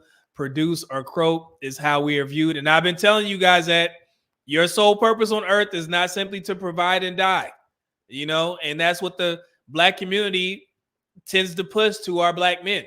I think somebody's mentioned something in the last chat that the sprinkle lady was encouraging black women to like delete their men or something like that, or I don't know. I have to look at that. Cortez said, me too. I've seen women make fun of black men dying in nursing homes that they work in. Yeah, and it's funny. That was the narrative. They were shaming black men for being in nursing homes, at the highest rate. And I did a video on that proving that it was untrue. It's far more women in nursing homes because they live longer. Why don't people use common sense? If black women live longer than black men, then wouldn't that mean that they have a higher probability of being in nursing homes than most? It's true. It's literally almost, I want to say almost 70 to 30, 70% black women, 30% black men in nursing homes. And that was a point of shaming of black men. That's crazy, right? Man, that's crazy. Is it? He used that. That's why y'all gonna be in them nursing homes alone. When all in all, that came out that y'all was the ones in the nursing homes. Lord have mercy. We be getting cooked, man. Black men be getting cooked. I'm laughing, but it's just funny. Every angle, we can't win. Oh man, truest dude. This is why I'm single. The disrespect is overwhelming. Yeah, they be cooking us, man. And that's what Quiet Store said. If black women knew my life insurance policy, I'll be taking out tomorrow. Yo, keep it on the hush. Mr. G Rep saying anything to put us there. Yeah, it's comical, man, but it's just like, God, dog, y'all don't like us that much? Y'all gotta lean into that. That's not good. Jesus. Okay. Now I know y'all gonna like this, but I know y'all hate seeing this man face recent in recent videos that he's put out. We gonna talk about Dr. Umar a little bit. Sorry, guys. I know that you like, man, why are we talking about him? But this is actually for a reason, right? And the reason is, I think the African community needs to start being more vocal about how they feel about Dr. Umar. And this is a prime example of that, right? And before I play this first video, it may trigger a couple of you guys because we already know that all the things that this host who is talking to Dr. Umar is saying, what he's saying is untrue. It leads to a broader point. But I really wish that African men from the actual continent, they would speak up more like this brother did here from the Men's Voice podcast. I wasn't able to find his channel on YouTube, but I did find this clip on TikTok. And he explained something that every black man needs to hear, because the narrative is that African men they're more predisposed to being providers. They live the old way. They're traditional. They provide for their wives and, all these types of things, right? But this African man is going to explain something that a lot of the black community tends to leave out about African men. Let's cook. I'm glad I found this. Women will have to marry out of the race. And I just want to tell you why, right? Based on the numbers, I'm pretty sure it starts off kind of even and around 18. It starts to decline, and around 30, it gets out of hand where we're at, say, 7 to 10, 6 to 10. But when you factor in unemployed, homosexuals, people who stay at home, we could argue it's probably 4 to 10. Okay, so you guys heard that. That may be the triggering part. he's basically bringing up all the false narratives about black men. He's basically saying that, well, with all the gay men, with all the men who are unemployed, so on and so forth, right? And he's basically, then this is how these people like to frame these kind of conversations. Black men have all these check marks in regards to our population. You know, you remove the gay men, you remove the men who are unemployed, the men who don't make much money, things of that nature, right? They always remove us, but for some odd reason, they always forget to remove the same type of population from black women.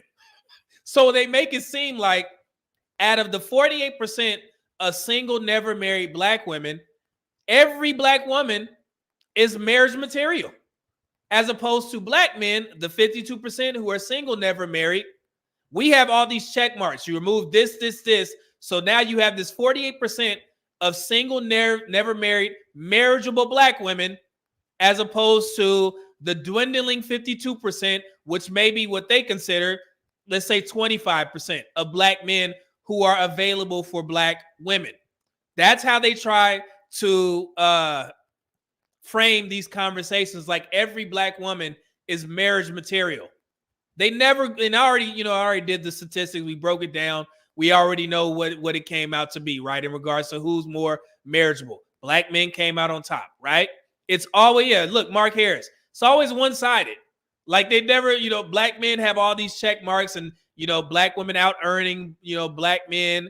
It's the same false talking points. So that's how he's asking Dr. Umar, black women are going to have to marry out because there's not that many marriageable black men because of the reasons that he stated. So now Dr. Umar has to respond. Listen to what he says. So with those type of numbers, plus incarceration. Incarcerated. Look, you guys already know. It's only 727,000 black people. I say only, that's still too much, which represent 38% of the prison population. But it's only 727,000 black people that are currently incarcerated.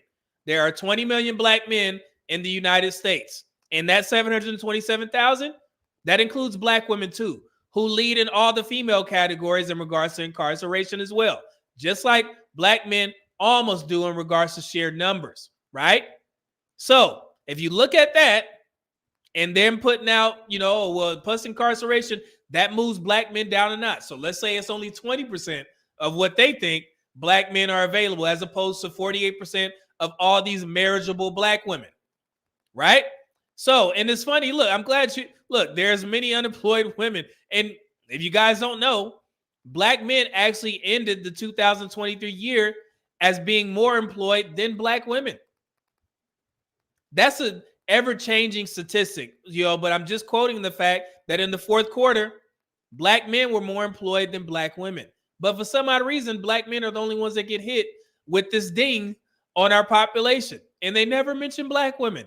And the issues, not even mentioning that there's more lesbian black women than there are gay black men by a huge amount. So wouldn't that just cancel out some marriageable black women? I mean, that would make sense, right? So those women aren't available. Those black women aren't available with black men now. So I don't know. Good point, man. So like I said, man, it's the same talking points. Oh, my bad, Dante. Dante Bryant with $20 super chat. He said, I've been telling these simp dudes that they have been getting turned on for artists that want to be artists that don't want to have to worry about the executive producer and all the videos dancing come to death row. I use a fool, brother. Thank you for that super chat. I'll update you in a little. My bad, bro. So let's continue with Dr. Umar's response. Should black women be excused for marrying outside of the race because the lack of black men in America? Here we go. With those type of numbers, don't you think it's reality for women eventually to look to other races for men, even if you don't condone it?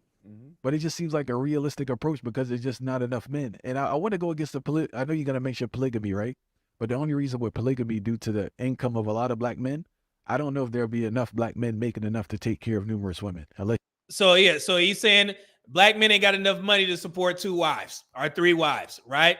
And I don't think black men really want to do that. So, but yeah, so that's the other narrative. Black men are just broke. Black women are out earning all these black men, so we don't have enough money to support wives. Okay, here we go.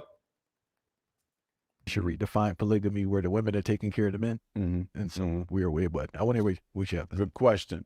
So do black women have to consider dating outside the race since there's not enough men available for them, and the ones who are available want a woman outside of the race? I would still be against it. I would say that the black woman can go north to Canada and get her a black man. She can go south to Central America. More than enough black men down there. More than enough black men in South America. More than enough black men in the Caribbean. I think she has to broaden her horizons, but I don't think she has to go outside of her race. All right, so let's stop there. Sounds a lot like the passport bro movement, right? It seems like Dr. Umar is promoting black women to become passport cis. If they can't find a black man in the States, go to Canada, go to South America, go to the continent, and find you a good brother out there, right? That's what he said. But he's forgetting one thing. Black women don't want to go 50-50 here. So you telling black women to go overseas to find a man, she's probably going to be the primary breadwinner. Dr. Umar, please record it when you try and sell that to black women. Please. I pay money for Dr. Umar to sit black women down and tell them, hey, there's eligible black men in South America. You should go find one there. But the caveat is you're going to have to fund the marriage. How many black women are going to be for that? I'd pay money to see the crowd reaction for that.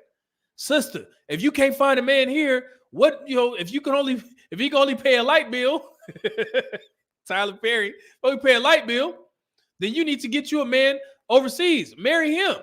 Yeah, he don't understand that the same don't work for women. So, and that's funny. He just says this so flippant, just like, yeah, just go out there and find a man from a different country. As if black women, the majority of black women are ready to go. What do y'all think?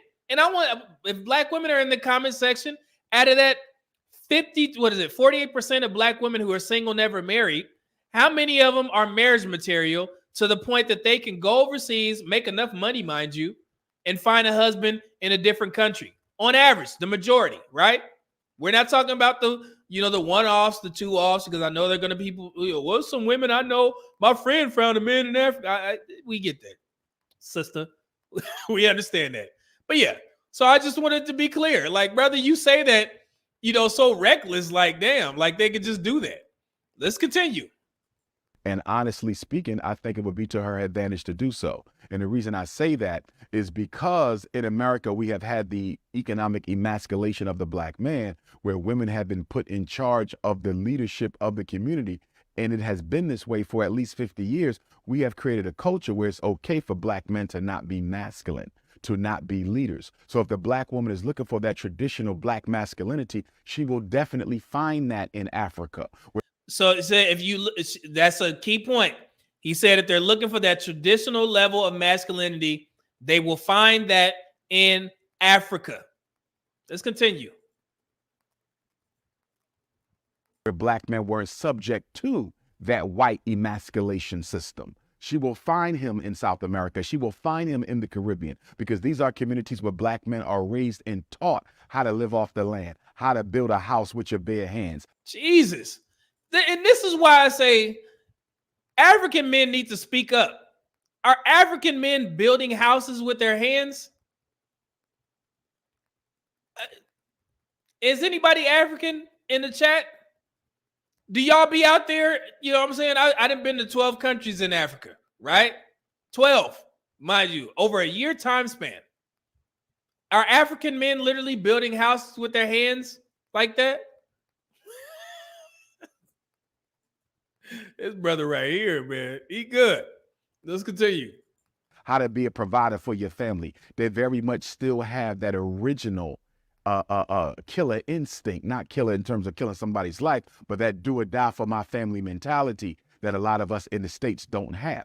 So I think not only should the black woman look outside of the geographic borders of the United States for a husband, I think it'd be to her liking to do it. I know sisters who have married African men, some of whom never thought they would look at them. They were not attracted. And they said, when I gave myself a chance, I actually liked him more than the brothers because he was so much willing to be everything I wanted in a man. So he's saying that they didn't find the African men attractive, but he was able to provide. Here we go. I'm not downplaying the brothers in the States because we do have alphas and we do have brothers who still imbue that black masculine spirit. But if we're going to be honest, it's probably lower here than other places because of that emasculation process that we went to, along with all the other issues that the white power structure has introduced into the community. All right, so let's stop right there. Y'all heard what he said, right? Saying not trying to downplay the brothers, but he feels that other races of men in different countries still have that traditional mindset. But let me ask y'all a question. Out of the 48% of black women that are single, never married, are they let me not. Are they traditional? Are they the 48% of single, never married black women? Are they traditional? Are they what percentage of them are traditional women, right? As opposed to modern, if you want to, compare the two. So they always forget this stuff. Like, black women are just doing everything right. And let me stop. But I'm going to let the Men's Voice podcast cook. And when I tell you, African men, y'all need to start speaking up because Dr. Umar is putting a lot on y'all brothers because he's saying that y'all will accept anything. And I'm glad that this brother broke it down specifically for Dr. Umar. Here we go. Yes or no? That's true.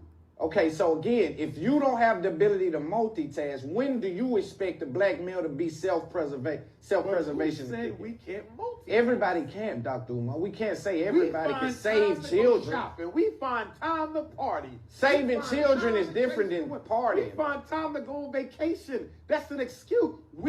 So again, and I'm sorry, I didn't watch this whole interview, but he's saying black men find time to party. We have time to vacation, but we not taking care of the kids. Basically, he wants black men to be stepfathers. Taking care of the kids, means to him being the cleanup man for the black women who had all these children out of wedlock. That's what he's saying. Sad, but it is what it is. Let's continue. Don't care enough to do it, and we need to be honest and say that. Dr. Ma, you are losing it here. You are losing it. Let me tell you. You love to refer black American men to how it is done on Africa. Let me tell you one proverb. Can you guys hear that? Can you hear him? And remember, this is from the Men's Voice podcast. Can you guys hear him? Put a one in the chat if you can hear what he's saying. I want to be very clear. And I'm going to reiterate some things here in a second. Can you guys put a one in the chat? It's a little low. Sorry about that, man. My apologies. I wish I could, Mr. Donnie Mac. But it's I thought he was louder than that. He may get louder, but yeah, hold up. So let's continue. Looks like we can hear it. Okay, here we go. Take this from me. In Africa, especially in Ghana, we have a proverb that goes like this. A man was born to protect his society. And if the society makes it difficult for him to protect the society, the man withdraw and protect his community. If the community makes it difficult for the man to protect the community, the man withdraws to go and protect his household. And when the household makes it difficult for the man to protect it, the man withdraw to protect himself, to preserve himself. Then maybe go and gather more strength and see if he can protect all the people he is mandated to protect. So he said this is an old African proverb, and typically through Ghana. He said African men, they go by this. In Africa, especially in Ghana, we have a proverb that goes like this. A man was born to protect his society. And if the society makes it difficult for him to protect the society, the man withdraws and he protects his community. If the community makes it difficult for the man to protect his community, then the man withdraws and protects his household. And when the household makes it difficult for a man to protect his family, the man withdraws and protects himself. Did not just do a video and a whole diatribe on the rule of 10. It sounds familiar, right, guys? And I'm going to be perfectly honest. I didn't hear this until 2 days ago. It sounds exactly like what I was telling you guys. Like I said in multiple videos, black men can only lead people who are willing to follow. And this is basically what this African proverb is saying. It's not just me, guys. And that's why I said African men need to start speaking up, because Dr. Umar puts a lot on you guys. He assumes that you guys just will accept anything just because a woman is American. And that's why I want you guys to start speaking up. Like, I know it may make you seem, it may feel good to hear Dr. Umar say that, yeah, these African men, they are more traditional. They take care of their family. They build houses with their hands. I know it feels good to hear. But at the root of it, he's basically telling you guys that you're going to accept everything. Black women aren't going to change, just like that when they cross the water to Africa. They're going to just fall in line and get with your ideologies and be submissive traditional wives. The majority of them. And that's what Dr. Umar is pretty much telling our black women to do, to go overseas. And again, you do what you want. But I just want to be very clear with all my African listeners. Y'all need to speak up as well. Because this is what he's telling you. And I'm glad that the Men's Voice podcast actually told Dr. Umar, you are wrong. We're not going to accept this foolery if y'all going to sit here and make it bad for the black American men that are trying to do what they need to do, but y'all are making it difficult. From the society, the community, to the household, so on and so forth. All right? So, I just talked about this. Let's continue. Thomas Johnson, before anybody can protect a society, a community, a group, a household, that man must have authority. Where if he has to correct somebody, a boy, he does not always have to consult a woman who has failed already.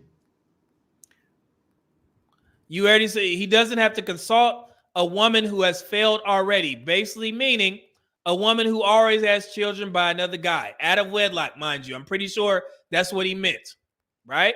Let's continue. In most cases, if a black man won't even marry a black American woman, this black man has to go through a long list of permission he needs to get from a woman.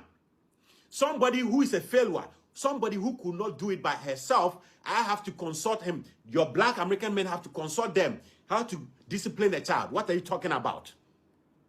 So, Dr. Omar Johnson, go through the prophet that I gave you. A man was born to protect and protect his society. If the society makes it difficult, he comes to protect his community. If the community makes it difficult, he comes to protect his household. If the household makes it difficult to protect the household, that man needs to protect himself. That is where the black American man is right now. That is where the black American man is right now as we speak. And the black American man needs to save himself. First, build defense before he can go save anyone.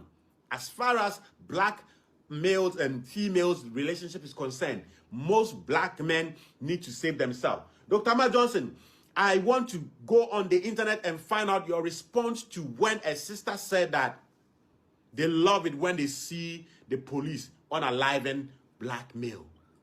And these brothers are paying attention too. They understand the rhetoric that a lot of black women are pushing out there. When the girl was saying that she liked to see when cops beat up American black men, they are not obtuse to this information. They are learning. Like I said, man, the more we have all these social media channels, the more we get to see the true issue. And these African men are starting to pay attention. That's what Dr. Umar needs to do, but he doesn't. And I get it. I promise you, I get it, guys. If you have a strong funding base, you don't want to offend them. And he's doing an amazing job at that. As long as he continues to say, hey, black men ain't doing this, black men ain't doing that, then black women will continue feeding him money. And it's going to continue. But at some point, man, this brother got to look at himself in the mirror and be like, man, am I helping or hurting the black community? At some point, my integrity wouldn't allow me to sit there and lie to black women like this, bro. I don't know how people can do it. It's a shame, man. And I have a 9-hour video of black feminist women having a conversation on Clubhouse, how they want to smack the so-called patriarchy. Okay? So Dr. Ma Johnson, you are not living in reality. Huh. The black men today are doing the right thing they have to do to get the black society somewhere. Man, shout out to that brother. And like I've been saying, guys, I've done videos where I told black men, y'all need to be a little bit more selfish, and start looking out for self, because I don't know if you guys understand that black women, they aren't told to do what's right. They're told to do what's best for them. For black men and for men in general, it's always the opposite, right? We're told to do what's right, not what's best for us. And I think it's time that we start doing what's best for us. And that's why I support the Passport Bros, because I know that these guys have gotten fed up and they're like, hey, man, I'm going to move to other country for a better life and potentially find a wife, right? So I'm trying to be, I'm being as transparent as possible, man. I've been in this for a year now, and I've been, watching multiple channels, bro. It's not getting any better. I'm sorry. And I hate to say that. And I came to this conclusion by doing some research on certain panel shows. It's not getting any better. And I think the black community, like I said, it's going to be the rule of 10. Everybody can't be saved, man. They have their own ideologies. They feel that maybe other races of men are better. They need to go, pursue that and see if they are better for them. But I'm not going to tell them otherwise. I just know it's the rule of 10. 3 people for, 3 people against, 4 people undecided. So it's just not me, man. Now African men are starting to wake up. They know. And that's why I'm calling on, those guys to start speaking up, just like he did. They need to know this, and they are learning. So it's good to see, man. So, and I know I missed some chats and stuff like that, but let me go back and get to it. But hopefully y'all enjoyed that, and you understand where we are. African men are not blind to what black men are dealing with in the United States, and it's honestly, it's good to see.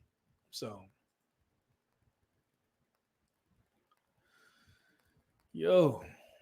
wow. Did I get this? If I missed it, my bad, but I'll say it again. B. Baker, $10 super sticker. Thank you, brother.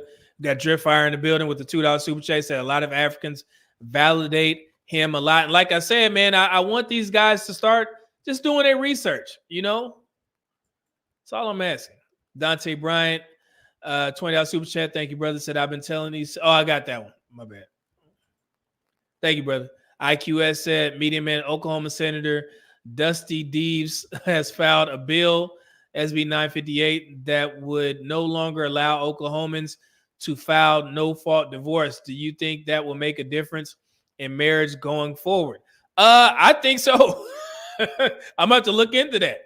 No, because that's I think it's irreconcilable differences and no-fault divorce. I think that falls under no-fault divorce. I think that's the main reason why people get divorced, outside of like cheating and money or something like that. Don't quote me on that. A better source would probably be the lead attorney. But I think I've heard that, or seen it in an article a while back. So that would be wild. Man. Drip Fire with the $5 super chat said, I make 140K a year. Most of the women I talk to make 30K a year. I can take care of them easy, but they are not wives. Yeah, man, and we know the truth, brother. It's just shame and language. Essential Entities with the $10 super chat said Africans have more than one wife who makes less than Black American men in America. Umar is done. There is no DV laws out in the bush. Jesus. Dante Bryant, $5 super chat said, first time one of these women jump stupid and buck up as one, they're going to get a backhand. So Fred, I'm not promoting that. Those African dudes don't play. Man, it's just and we've talked about this before. Black men are far more lenient when it comes to women. Even other races of women say that. They say black men, are more nice. Black men are more, sensual and all these types of things, more understanding. And it's going to be a tough road for those black women that follow Dr. Umar's advice. Go to a different country and find a black man over there. And in Canada is a little bit different. Yeah, you go to Canada, try and find your black men over there too. Let's see what they say. Dante Brown with the $5 super chat said, first time one of these women. Oh, okay, got that one. Mr. Donnie Mack with a $5 super chat says black women have been leaving the country far more and far earlier for love than black men. How else did Stella get her groove back? Oh yeah, man, I did a couple of videos on that. Thank you for that super chat. Where I know a lot of black female expats, just being, from the military and then finding jobs over there. And I've also done some videos on black women living in Switzerland, Japan, Italy. It's black women, they travel more than black men. But the one thing that they typically have in common is that they're all single. And they complain about the dating market in these particular countries. That should tell you right there. It'll be a tough task to find a black man who considers himself, let's say, a passport bro, and he moves to Brazil and he's complaining about the women in Brazil. Y'all think that happens? No. And let's see, Afro Nerd Radio, what's going on? $10 super chat said, love your show, Media Man, and thank you for your service. Appreciate it, man. It was my pleasure. Have you linked up with Dr. Tiesan Johnson? Your combined data points are necessary. I like Dr. Tiesan Jackson. We have Dr. Tiesan Johnson. We share some info amongst each other on the platforms that we haven't spoke professionally on a personal level yet, but I support his content by far. Yeah, he's a good brother, good doctor. See, IQS said with the $10 super chat said Dr. Umar thinks it's cute until he sends black women down there to them Latinos/Africans where their policy is to go upside BW's head if BW don't adhere to his program. Europe women have said this for years. Yeah, and it's a different different style of marriage. I mean, and guys, I have to say this, man. I honestly, I want black women to win. I want black men to win as well. But I just hate the lies that the black community does to justify the treatment that black men get and the treatment that we receive. That's what bothers me the most. I've said multiple times, like, bro, if you listen to all the facts and the data and what you thought about black men was untrue and you find out the truth, and once you find it out, you still feel that you would be better served if you go overseas and try and be submissive to the men over there, or you think you need to date out, then have at it. But at least listen to the stats first, because black men are going to continue progressing regardless. But when we have guys like Dr. Umar feeding them this false information, it doesn't help them. And me as a black man who knows the truth, they consider me an adversary. And it's insane because I sit there and look back. I just had a conversation with one of my close friends today, about 30 minutes. And I was like, brother, I seen what happened in 2023. It's bad, man. On TikTok, I mean, I shouldn't have watched certain videos, and I get hit with all of these videos of, you know, black men doing this and black men doing that. It's just a woman on TikTok recently because Tyrese dumbass, he goes on social media and say, man, I wish I was Latino. This woman has a video out there. You see how black men embarrass us?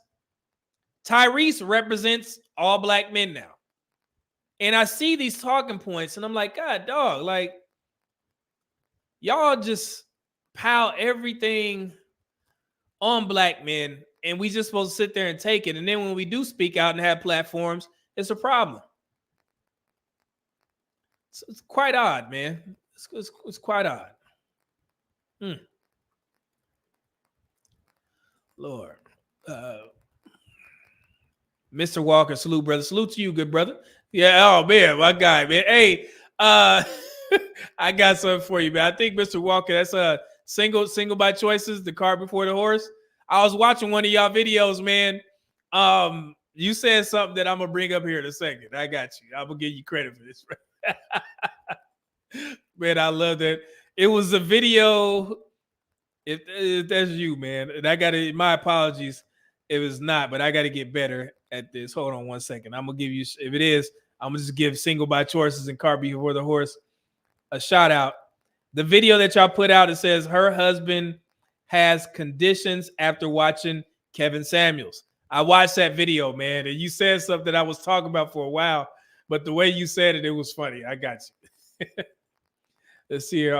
Marvelo Riddle, $10 super chat, said, I have disagreed with you saying that black women are told to do things for themselves, not what's right. They know exactly what they're doing and do it because they want to. We need to admit that.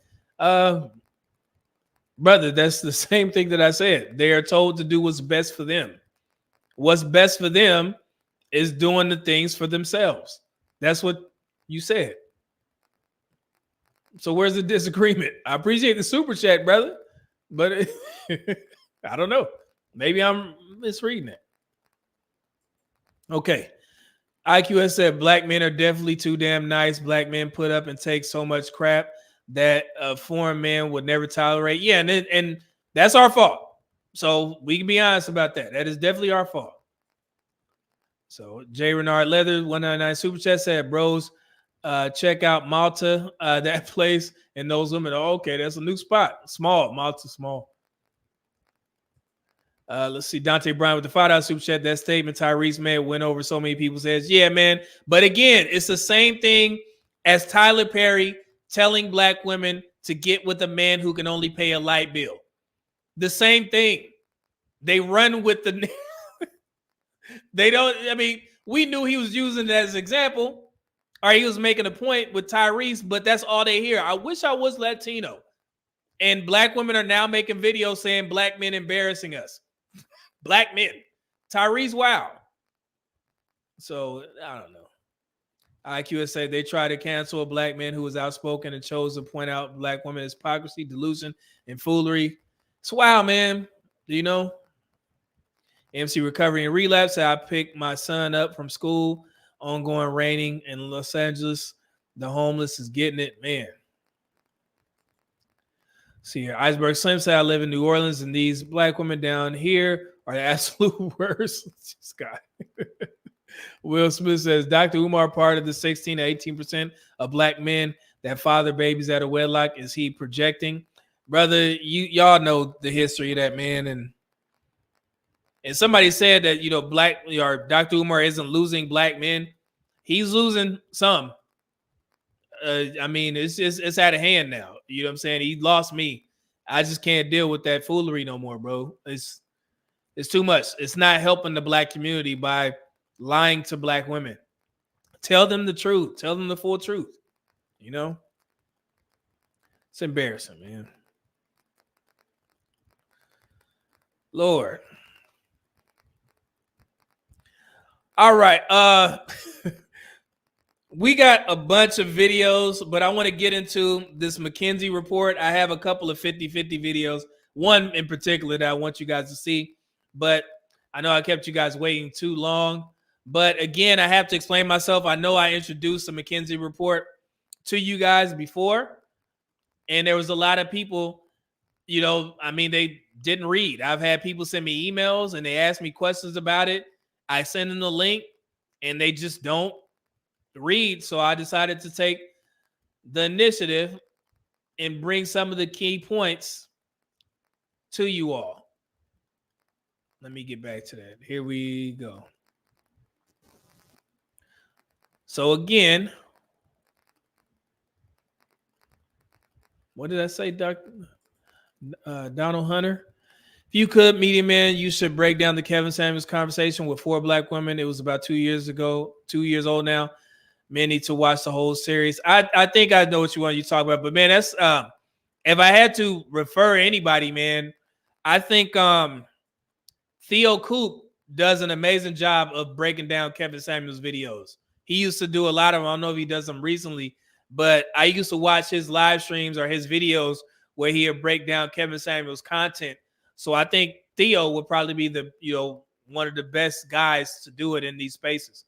The Do Better podcast.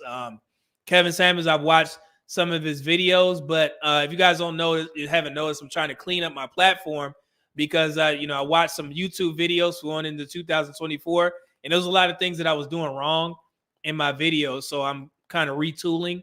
But Theo would be great at doing that, man. Thank you. Drip Fire with the $2 super chat say he's losing a lot of black men. Yeah, man, it's tough, bro.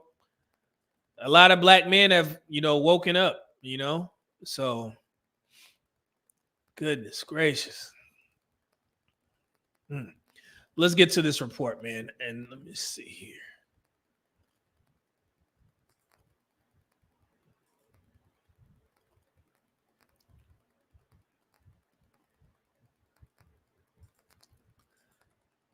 All right. So I remember, you guys remember this? Remember the report?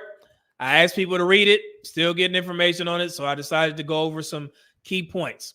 So this is the economic state of Black America. This was published in 2021. It's about a 152-page report. What is and what could be. So basically what this does, gentlemen and ladies, if you're in the chat, it gives you a blueprint or overview as to where the Black community stands in regards to finances and what we need to do to change this moving forward.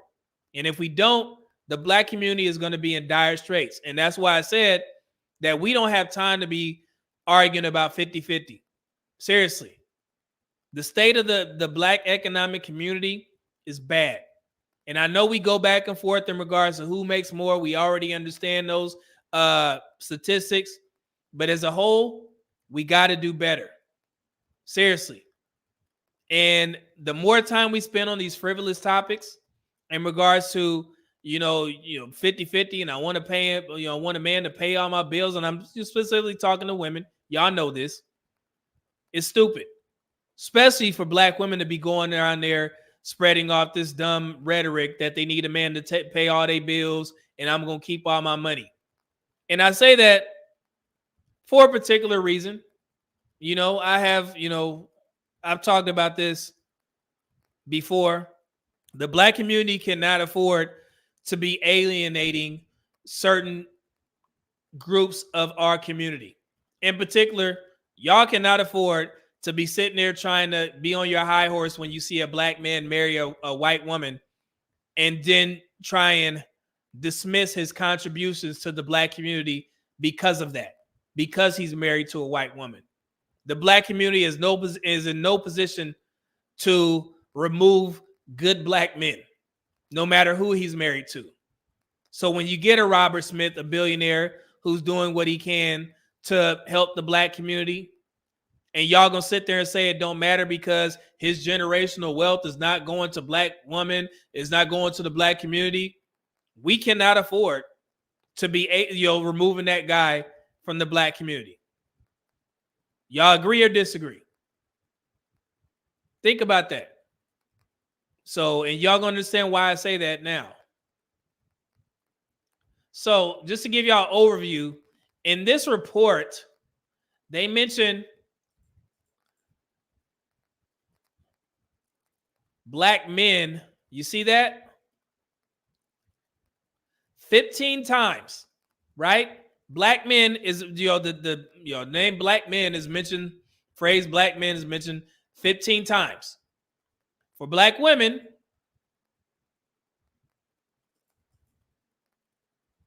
it's mentioned 39 times. That's more than half, right? 39 times. Can y'all see that? Let me remove this banner. Hold on. Y'all see that? 39 times. So who do you think, just by that, and we ain't even got to the report, who do you think needs the most help in regards to finances in the black community? Black women. And y'all have the nerve to be sitting there trying to look down on men who are trying to provide and protect this family just because you're going to try and dismiss or disregard this guy because, you may have to pay, 40% of the bills, 50% of the bills. Do y'all really have any room to be dismissing guys like that? What group of men are knocking down the door, trying to get to black women like that as a whole, in general? Y'all better, black women, boy. Now, some key points. Black entrepreneurs often hit structural and market barriers, starting with the difficulty of securing startup capital loans. And this is just some of the key points that was pointed out in this article, or in this the study. 6.7 million black workers hold jobs that are vulnerable to disruption by 2030. You know what that means? Disruption means those jobs will be gone because of technology. Because black people tend to work in hospitality areas, service departments, service areas. These jobs are being replaced because of our technology. 6.7 million by 2030. Do you think the black community has time to be talking about this BS 50-50 stuff when we're facing this crisis? Y'all, boy. Some of this stuff, man, pissed me off, bro. I ain't gonna even lie to y'all. 1.6 trillion. 1.6 trillion at annual revenue gap between black and non-black owned businesses. 1.6 trillion.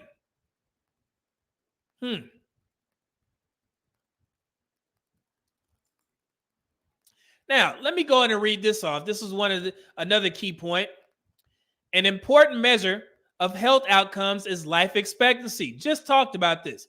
In 2018, life expectancy at birth was 76.2 years for white men, but 71.3 years for black men. That's a 5-year difference. It was 81.1 years for white women, but 78 years for black women. You guys see that? So there is a 7-year difference of life expectancy for black men and black women. With black women, tend to live longer than black men. And we just talked about health. A lot of this stuff is preventative, guys. I just wanted to point this out. Black men, y'all don't have time to be fooling around with women who won't get on your program. I'm sorry, guys. You don't have time. The average gap across both genders was about 3.5 years. If we apply those lost years across the entire black population, the painful result is that 2.1 million more black Americans could be alive today with parity in life expectancy. And again, I'm talking about preventative, measures, some of this stuff, diet. It's a lot, man. The C-19 pandemic has widened the disparity to a 5-year gap. If again we apply those lost years across the black population, the result is now 3.4 million black Americans who would otherwise be alive today. Now, at the top there, I put that in a square for a reason. It says the black-white wealth gap exists at every tier of income. Listen to this. The median black household has only about 1/8 of the wealth held by the median white household.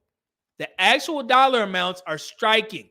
While the median white household has amassed $188,000, the median black family has about $24,000. This translates into diminished prospects for home ownership, funding college education for children, or simply having enough to fall back on when the unexpected occurs. Y'all hear that? And you may hear me repeat these whole frivolous talking points that we hear in these spaces that we don't have time for. $188,000 compared to $24,000. And again, black men, you will not get credit for all the issues that we had to go through with civil rights, the Moynihan Report, slavery, however you want to cut it. Black men don't get that grace. So what you guys are seeing here, we know that it has a lot to do with that. We know it has a lot to do with black men being over-policed, heavily incarcerated, right? But we don't get that grace, guys. And I wish I could say it was different, but it's not.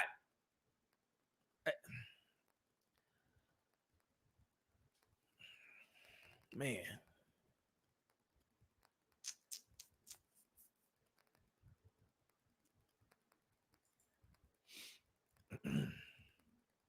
Let me go to the analysis. Analysis of the Federal Reserve data shows striking gaps at every level. The $24,000 held by the median 50th percentile black household corresponded to the wealth of the 25th percentile white family in 2019. In relative terms, the racial wealth gap is widest between the poorest households. White households below the 30th percentile may be struggling, but they have 40 times more wealth than similarly situated black households. So even when black people are poor, even when we're poor, we still have a tougher time at 40 times than the white households. And we running around here, and I'm saying we, black women running around here saying everybody make $100,000 a year. Shout out to Kendra G. I said Kendra Samuels. She been on one recently. Sitting there saying that every black woman makes $100,000 a year when it's only 3%. And black women are more impoverished than black men. So who do you think those numbers affect the most?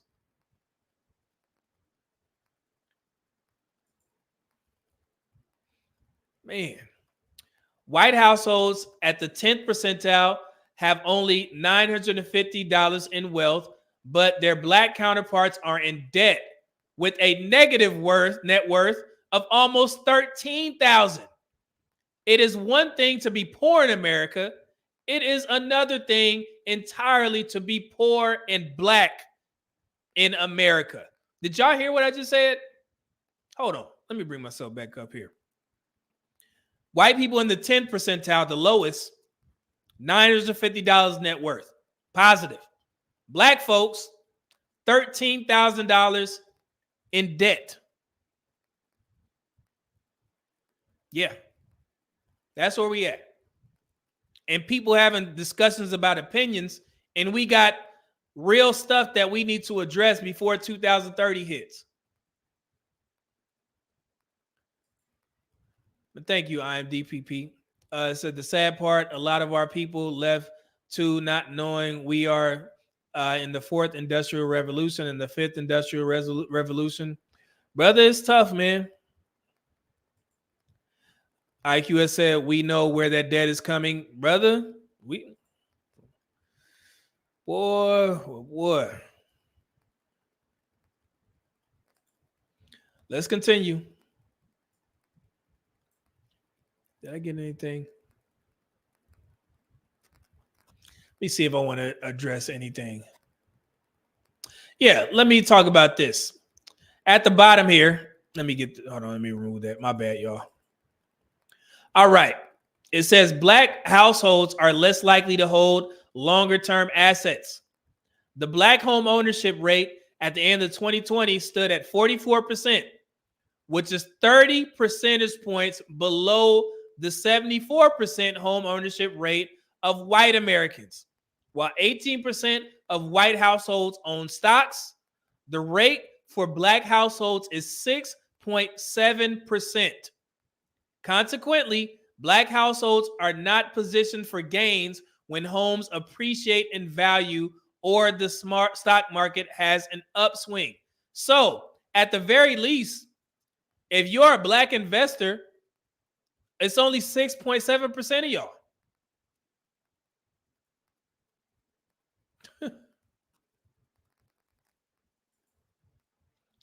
Boy. Let's go here.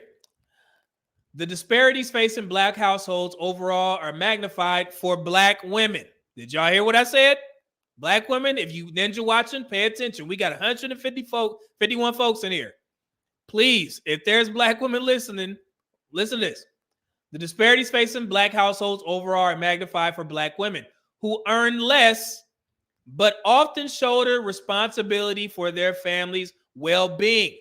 47% of black children live with their mothers. As of now, currently, it is 42%. The median wealth of single black women is $200, while the median wealth for single white men is $28,000, almost $29,000. Let me read that one more time. The median wealth of single black women is $200.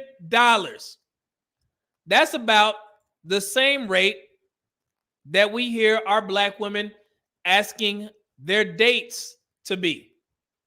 $200 dates.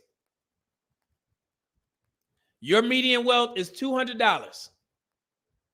So y'all really got you really think that you got any room to be talking about black men being broke?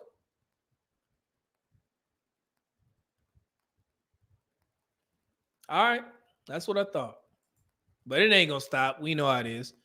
Drip Fire with the $5 super chat said there are women who I make triple more than I do and will call me broke, and I have stocks, crypto, bonds, gold, silver on top of 401k and Roth. Yeah, man, brother. I mean, you know you doing well, man. You ain't got to qualify for these brothers or these sisters, man. You good. I know.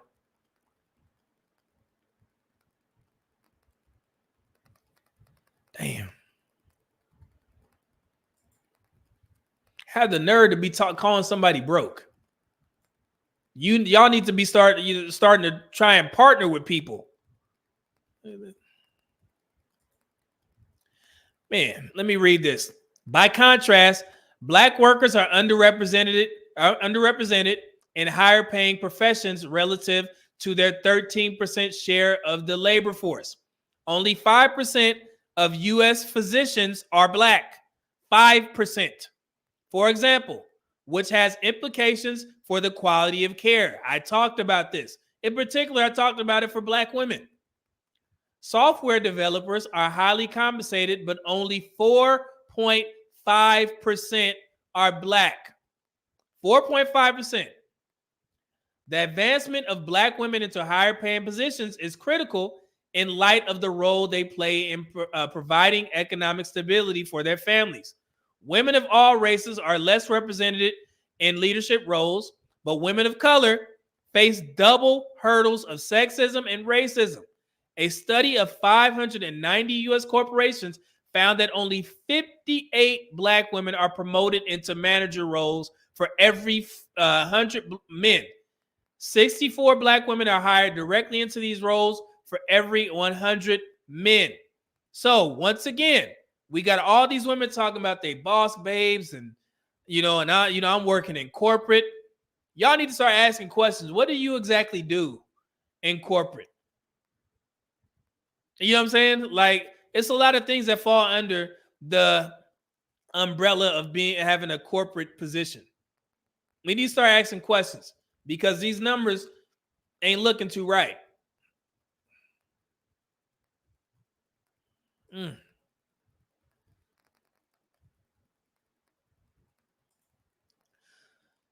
Oh my goodness. Let me go here. So, another point from the McKinsey report, another factor is gender. In roughly 85% of jobs within occupation wage gaps, Black women are paid less than both white women and Black men. There it goes again. But for some odd reason, the Black community swears that Black women make more money than us. They also have a significant presence in teaching, accounting, financial manager, and retail first line supervisor roles, all occupations with substantial wage gaps between Black and white workers.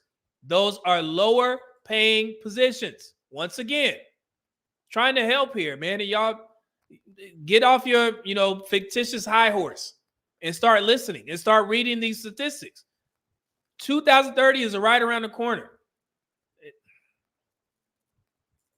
It's just a damn shame that this stuff is considered bashing.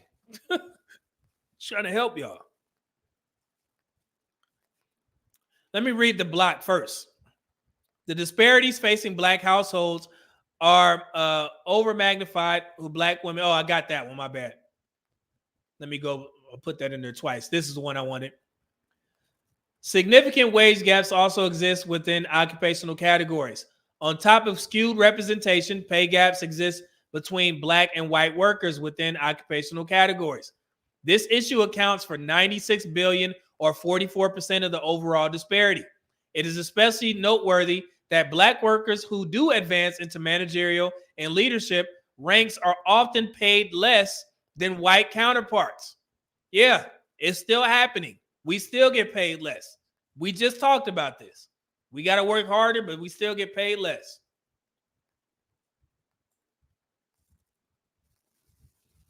And this is something that most people don't focus on. What happens when we do retire? Listen, the methodology for determining Social Security benefits disadvantages Black retirees according to how long they receive benefits and the size of the checks they get. On average, Black retirees have 4 fewer years between retirement and life expectancy than white retirees. Further, Black workers generally hold lower paying jobs, as described in Chapter 2, and then their Social Security benefits are calculated on those lower earnings.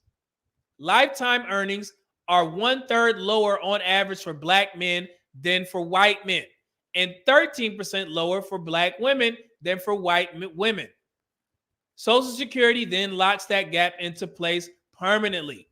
Mean lifetime benefits are 1/3 lower for Black retirees than white retirees, $170,000 versus $260,000, for an annual difference of $2,500. So that's another point that people fail to recognize. Even though Black people, we work, we retire, we still don't get paid as much as white people. So do you think it's about time that the Black community starts promoting healthy families? And do you think that it's time for the Black community to start acknowledging the truth instead of keeping Black men and women at odds by feeding Black women lies? Man, and I'm saying this, I'm good, man.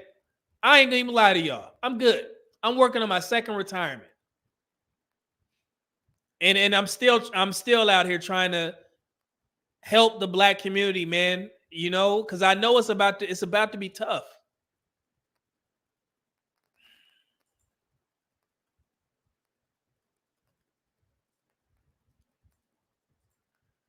Now, this is important. This what box 5 was titled "She's the Boss." Listen to this.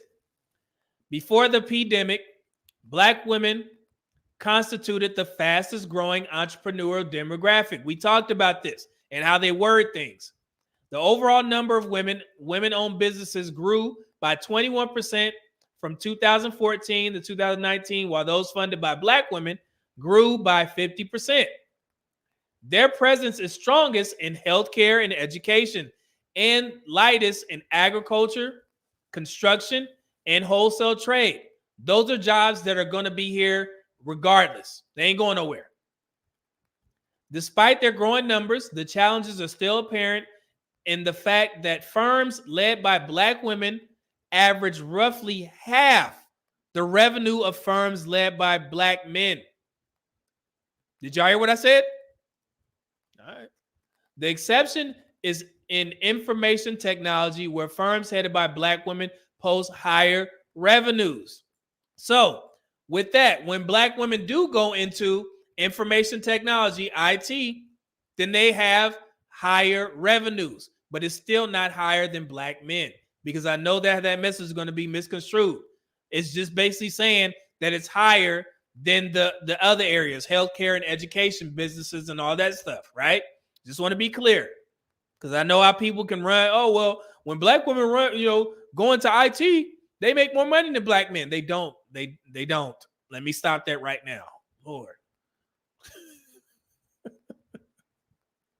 Because y'all know how it go. Lord have mercy. Hold on. Let's continue.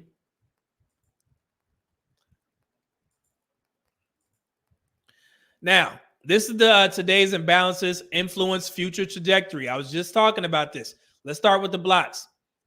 These shifts include more remote and hybrid work, which could depress demand in accommodation and food service. I just talked about this. These are some of the jobs that are going to be alleviated. The booming growth of e-commerce and delivery services and the adoption of automation and AI. These are the things that are going to replace these jobs that a lot of Black people hold. What is it? 6.7 million? We need to start focusing. Automation technologies were already reshaping the American workplace before the pandemic. As a wide body of MGI research has noted, automation will cause some occupations to shrink and others to grow. Perhaps its biggest effect will be changing the task, the time allocation associated with many jobs. I told you guys that the more people that they remove from the offices, the less people they need to clean those offices and do all those other minimal tasks that are not required anymore because of remote and hybrid work. And since Black people are overrepresented in those occupations, who is it going to affect first? Us. Right? Now, and I hope this one shocks y'all. Let me show y'all something real quick. You see that there? Black families are concentrated in low net worth brackets and underrepresented in higher net worth brackets. Let me make this a little wide so we can be clear. What you're looking at here is the negative net worth of Black families, which stands at 19%. 19% of our family households are at a negative net worth, compared to 8% of white families. $24,000 median Black household wealth, as opposed to $188,000, like I stated. And let's go over here. In the higher categories, net worth of $1 million and up, there is literally only 2% of Black families that have a net worth of $1 million or more. Remember, I said families, 2%. And we still got women going out here talking about they still want to work and not contribute to the household while the man pays all their bills. When we know now that only 2% of our families make over $1 million. And that's compared to white families with 16% that make over $1 million. Let's scroll down. And this is the numbers. Number of families, negative net worth. 3.5 million of our families have negative net worth. 4.3 million of our families have 4.3 million net worth, or have $0 to $10,000 net worth. And only 340,000 Black families have a net worth of $1 million, right?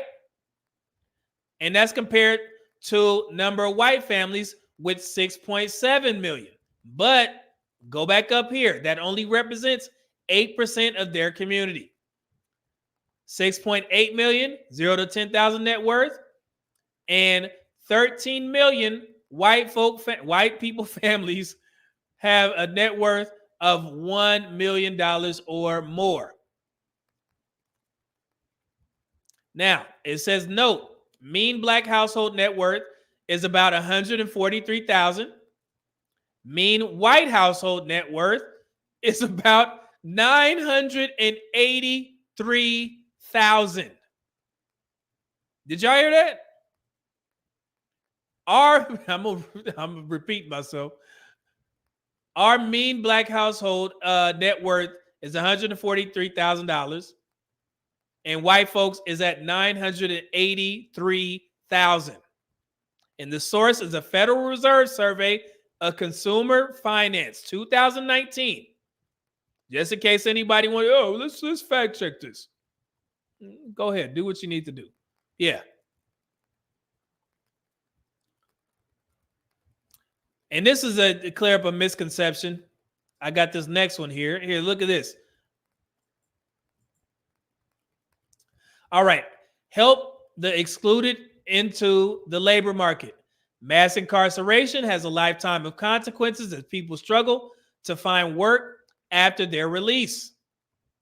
One study estimated that among formerly incarcerated, 43.6% of black women and 35.2% of black men are unemployed, compared with 23.2% of white women and 18.4% of white men.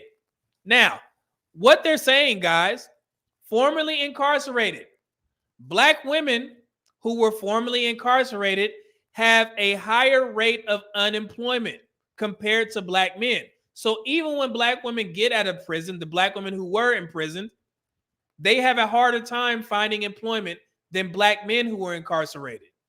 Did y'all know that? Boy. Let me finish reading that. All right.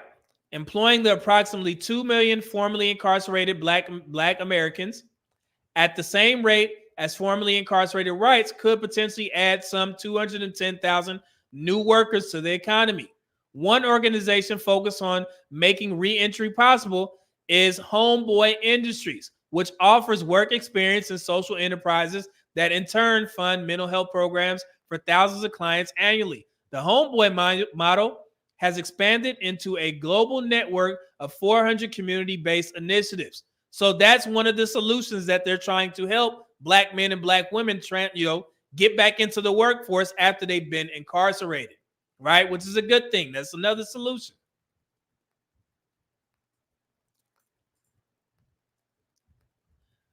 Now, oh my goodness, this black woman need to listen, need to read this.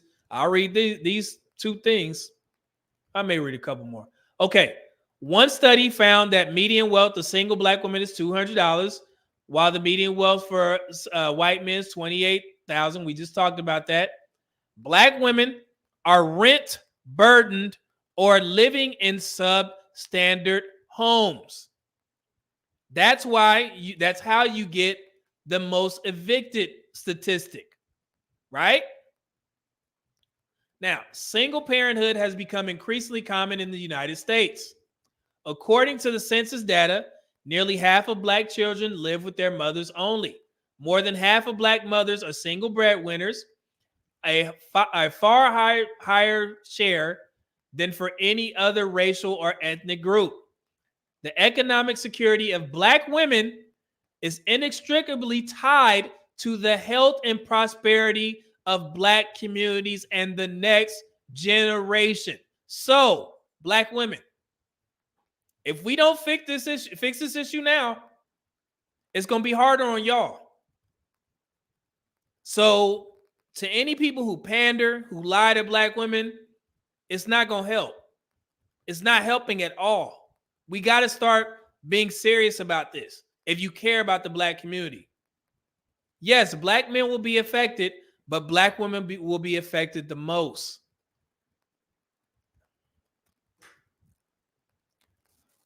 I don't know what else to say. I don't know what else to, I mean,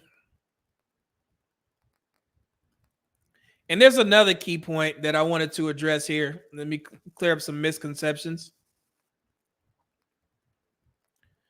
Yo.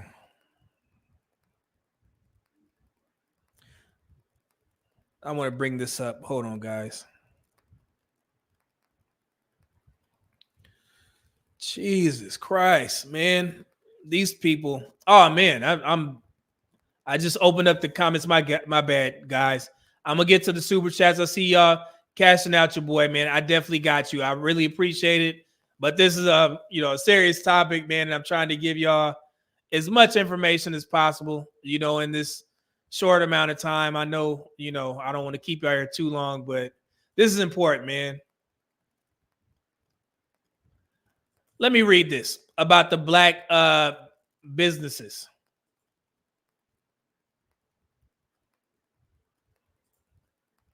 So, business owners, black entrepreneurs face challenges in launching and growing their companies. We discussed businesses, but I don't think you guys knew the white statistics as well.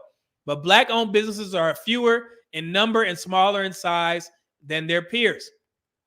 They are also concentrated in sectors with challenging prospects for growth and profitability. While limited access to capital makes investing and withstanding shocks tougher. I just talked about black-owned banks, so we can get that capital. The vast majority, 96% of all black-owned businesses are sole proprietorships. That figure is only 80% for non-black owned businesses. However, our analysis focuses on the representation and growth of black owned employer businesses. And even for them, scaling up remains a challenge. In a parity scenario, black owned businesses would generate 1.6 trillion more than they do today. So if it was 80%, only 80% of our black-owned businesses were non-proprietorship, then we will be able to generate $1.6 trillion. So we need to employ more people within our businesses to grow, to scale up. That's another solution. This has two components. First, if the black share of business ownership matched the black share of the population, 615,000, more enterprises would exist, potentially generating 1 trillion in revenue, assuming current relative levels. Second, if black-owned firms match the average scale of their industry peers, they would add another 600 billion in revenue. So it's not basically telling the black community, because again, we only represent 13% of the population, but they are saying percentage-wise of our businesses, if we were to scale up 615,000, then we will be able to generate 1.6 trillion more than we do today, and another 1 trillion in revenue. And also it would add another 600 billion in revenue if we match the average scale of the industry peers. So it's solutions out there, man, But for some odd reason, the black community just don't want to listen, man. It's sad. So, yeah, man. So I'm gonna stop there. This was tough, bro. I ain't gonna even lie to y'all. But it does put things into perspective for the black community. And I think this information will change some of the conversations that we have online. All this projection and, and lying, and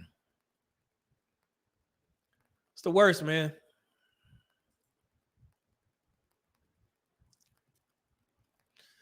Man. So how y'all feel about the information from the McKinsey report? Y'all let me know in the comments. Let me get to the super chats, man. My goodness.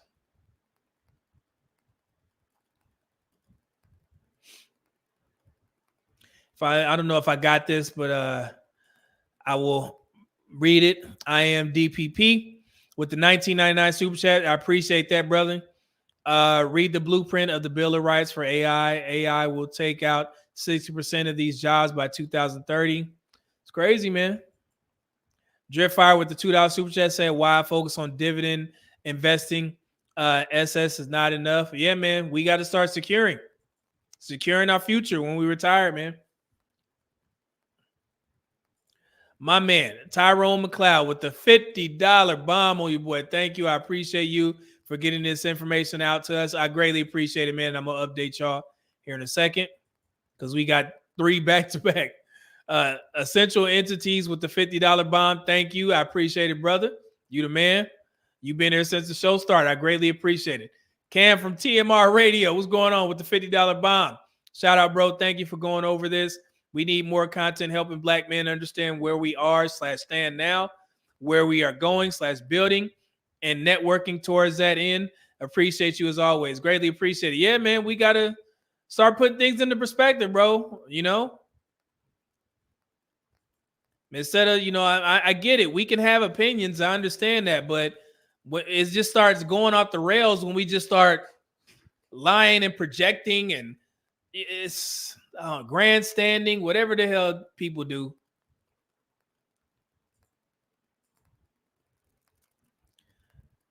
Okay, I'm going to have to do this way. Cam.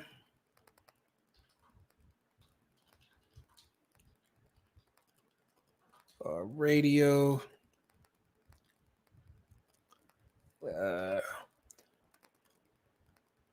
Who else we had there? Hold on. Let me go back. Camera team got Essential in there. Tyrone McLeod. My bad. Yes. Since y'all dropped them bombs on your boy back to back, I got to make sure I got everybody in there. Hold on 1 second.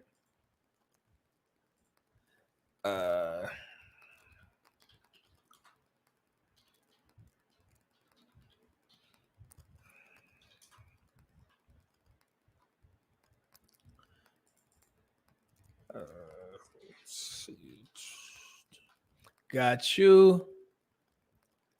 I know that was a lot of information, guys, but just bear with me, man. It was necessary. And I'm glad y'all enjoyed it. We got 160 folks in here. So it lets me know that, some people are interested, and that means a lot. So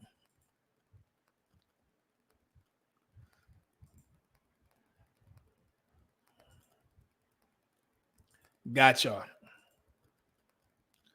Cool. We get a couple I want to get a couple more videos in here. And I'm going to tell you that 50-50 conversation, man, it bothers me so much because we don't have room for that, man. We don't. I may have to break this up into 2 live streams because we have just a bunch more to cover, but I needed to go in depth. Let's do this Madame Noir video that I found on 50-50 because I have questions, Black women. And before we get into the video, let me just go over some of the statistics once again before we start talking about who the ladies don't want to do 50-50 and and I deserve more and I shouldn't settle. Let me give y'all the statistics in regards to where we stand as married folks in the Black community on this. You guys, you know my channel. You've been there before. You've seen this. So we have 5 basic marriage types. Once again, this is coming from the Pew Research. The wife is the sole breadwinner, which basically means that the wife has positive earnings and the husband has no earnings, none. Breadwinner means that the wife earns more than 60% of the couple's combined earnings. Husband has some earnings. Egalitarian, i.e. 50-50. Both the wife and the husband earn between 40 and 60% of the couple's combined earnings. Husband, primary breadwinner. Hold on. is 60%, once again, and then husband, sole breadwinner. The wife has no positive earnings. Now let's go here. Marriage in which husbands and wives are roughly equal contributors, meaning they each make 40 and 60% of the couple's combined earnings, have also increased substantially. Today, 29% of marriages are egalitarian, up from 11% in 1972. 29% as a whole. As women's financial contributions have increased, the share of marriages in which the husband is the main breadwinner has declined.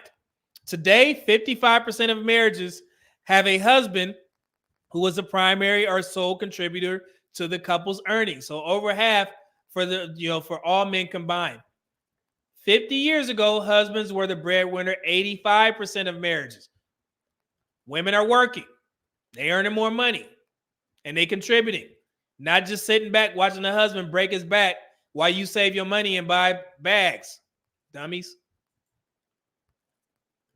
Now, breadwinner status of husband and wives differ. Overall, 16% of opposite sex marriages have a breadwinner wife. Only 16%. But some wives are more likely than others to fall into this category. Who y'all think they talking about? The likelihood varies by the wife's education and race and ethnicity, as well as other characteristics. Here we go. So today, 24% of marriages have a wife with more education than her husband. 24%. It's up from 19% in 1972. That's 5% difference. Black wives are significantly more likely than wives from other racial or ethnic groups to be the breadwinner in their marriage. This was also the case in 1972. Today, roughly 1 in 4 Black wives out-earn their husbands.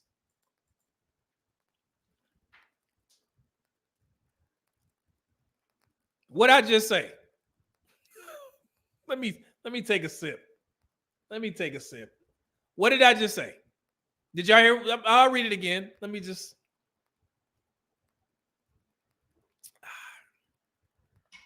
Even though it's higher than other groups of women, it's only 1 in 4.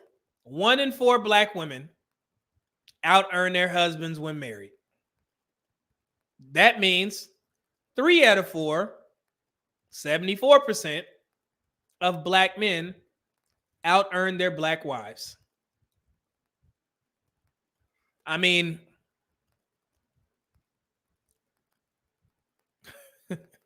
I don't know what else to say. And remember, egalitarian is 40 to 60%. Further along in this report, it basically says that men tend to work more hours, which basically means that even in a 50-50 scenario, men still tend to out-earn their wives, which basically leads to Black men earning more than 3 out of 4 of their wives, Black wives.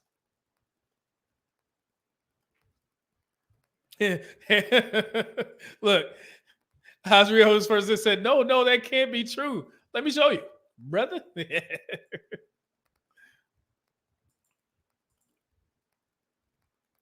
Y'all see that? This breaks it down.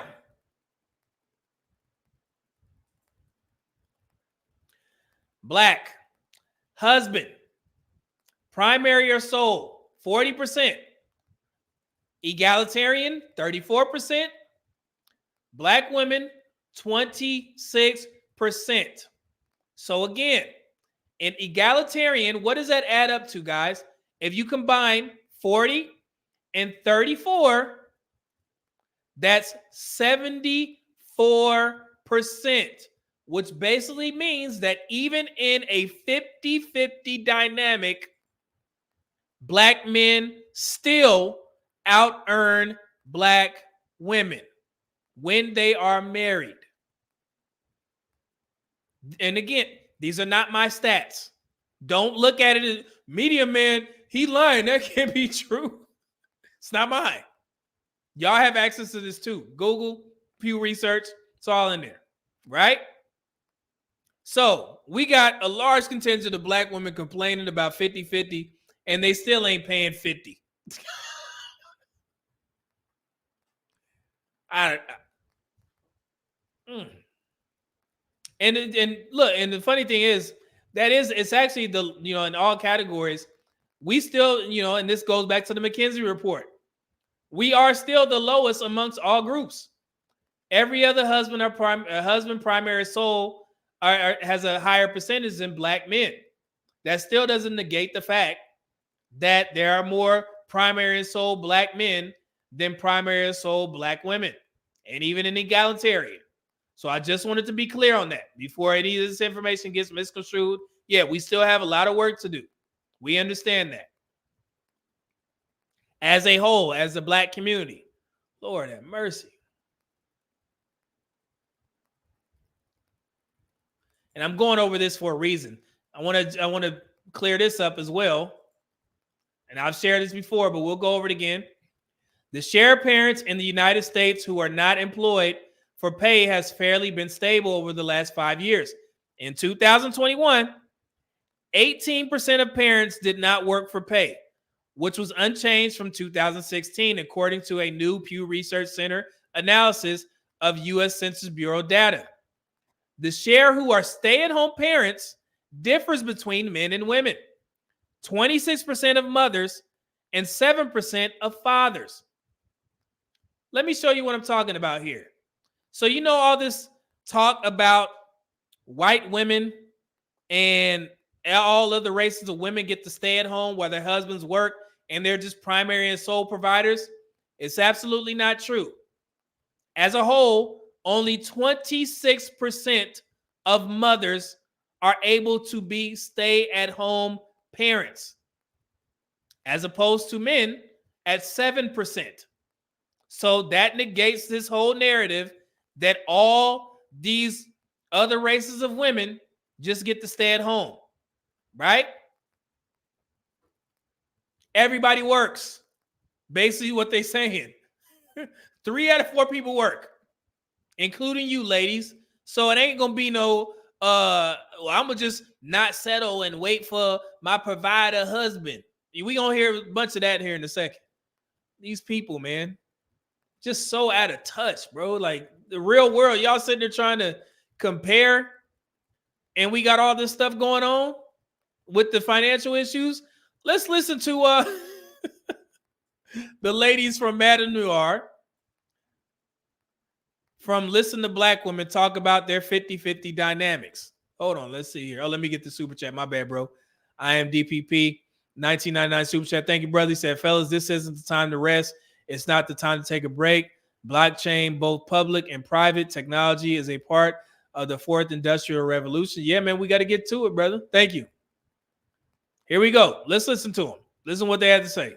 I think that's a good way to pivot into this, fill in the blank. If he's broke, he better have blank. I'm going to stop right there.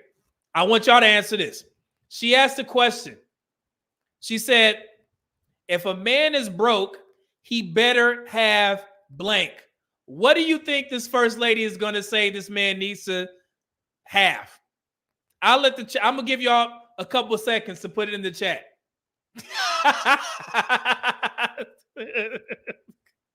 Yo, that's real. You a wild boy. Look, y'all. D, we all know the narrative. No, Tris, no, he said if he's broke, he's broke. I'm weak. Oh God. All right, let's see if we was right. Hold on. Okay, because where my mind went. Okay. Because that's not good enough for me, like just that anymore. As an adult. Did you hear what she said? She didn't say what it is, but she said that's not good for me anymore. But it used to be. What is she talking about? Let's see. Okay. He better have, some good bedroom skills. But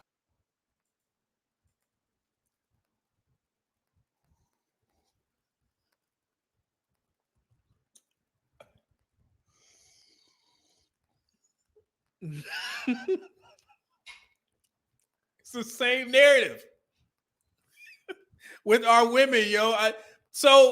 And my thing is this: if a man doesn't qualify in other areas, why is he still getting access to sex to you?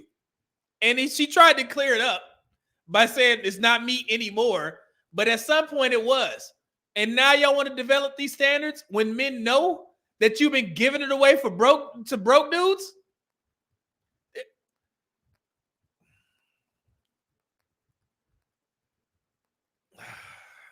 Let's continue. But I think he better have, I want him to be smart. And when I say smart, I mean so he can be broke, but smart. They just trying to make up foolery now. Let's continue. Because when you have these conversations and communicate with a man, you can tell if he knows what he's talking about. And then you can gauge the potential. Because men will just talk out their ass and you just be like, really? Oh yeah, you're gonna do that? Right. What have you done in your life to make you think that that's where you're going to go? Right. So I think that, we have to also be real with ourselves and be like, red flag, red flag, red flag. And This is smart. Really? Oh God. That's so corny, but listening to someone speak, you will see their intelligence and their expertise. Yeah. So I think that, you have to be smart. Because I need to know that you need to be able to move in a room full of vultures. Yeah. Chris, what about you? If he's broke, he better have a plan, right? I think that people look down so much on being broke, but you need the contrast in life. Being broke teaches you how to be rich, right? So if we look at Walt Disney, my Gemini swag, I'm gonna talk like Kanye. If we look at Walt Disney, he was evicted before. You feel what I'm saying? Kanye was evicted. All of these people, Jay-Z and the Marcy Projects, you feel what I'm saying? When they were broke at the time, it's like, oh, nobody wanted to touch me. Now all the light-skinned girls is loving me now, right? Whatever, like the line, right? But my thing is, if you're broke, have a plan. And also, if you're broke, maybe you don't want to focus on dating me. Maybe you want to focus on getting your coins so we can have a good time. Hello. I need balconies in my life. Okay. Several. Vacations. If he's broke, he better know his purpose. Ooh. What is your purpose? I feel like if you know what your purpose is and you follow your purpose, that will lead you to all the resources that you need to make things happen for you in your life. All right, I stopped it right there. I went out of place with the video, but I wanted to put that first because it was just so telling. Like, we see this narrative all the time, and that's what a lot of black men complain about. You cannot spend your whole 20s and, part of your 30s going into your 40s just hot girl summering it up. And then you come to the realization that you want to settle down after you've been letting these dudes hit for free. And like I said, it should be a standard. If the guy doesn't match up, if he fits your attractiveness needs, cool, I get it. Women want to be attracted to a guy. But if everything else don't align, then he still shouldn't get access to your vagina, let alone your womb. And then you switch it up and now I'm not like that no more. It shouldn't be like that in the first place. And I'm a man saying this when I know that if black women do that, it benefits men because they get to get sex.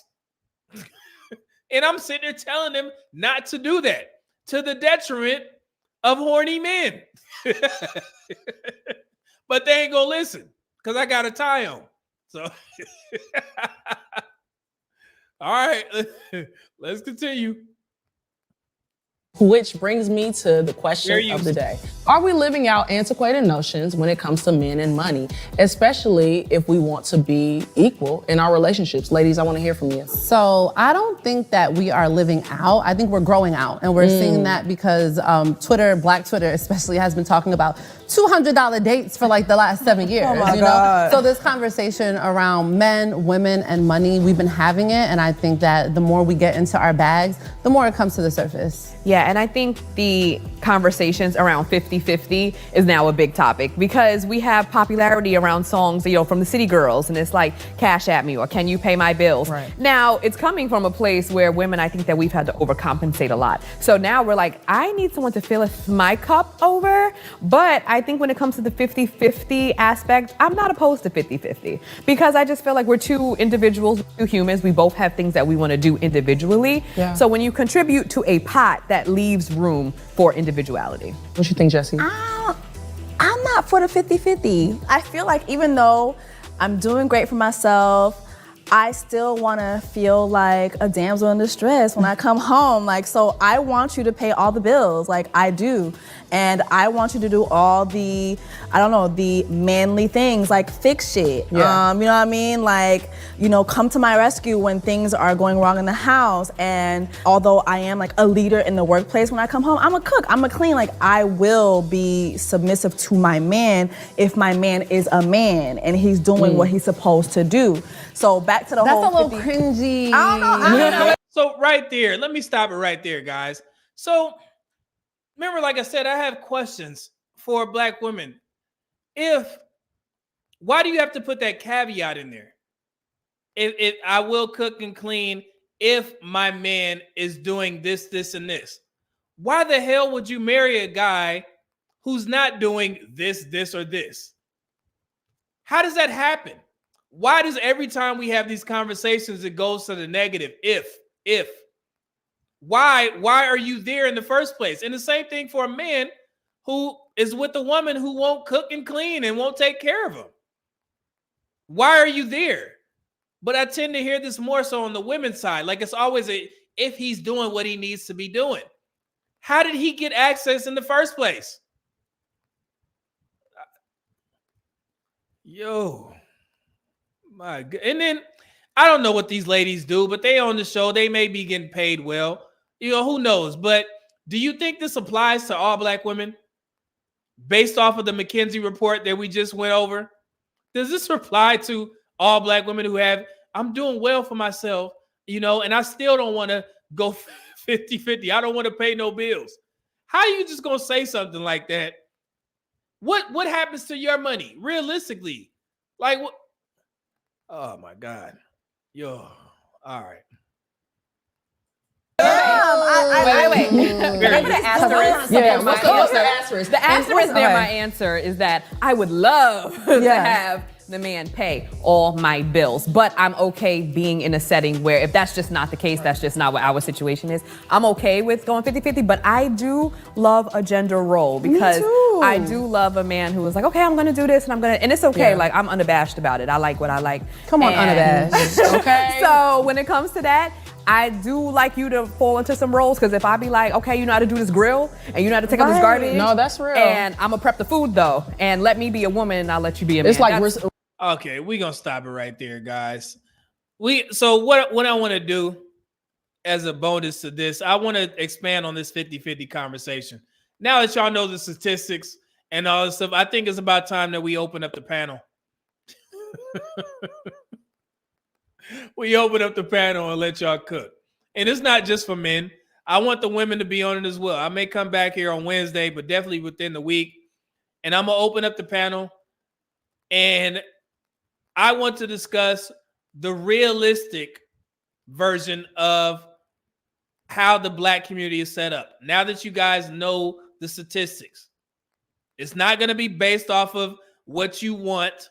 It's what's feasible based off of how marriages in the Black community are set up, based off the McKinsey report moving forward.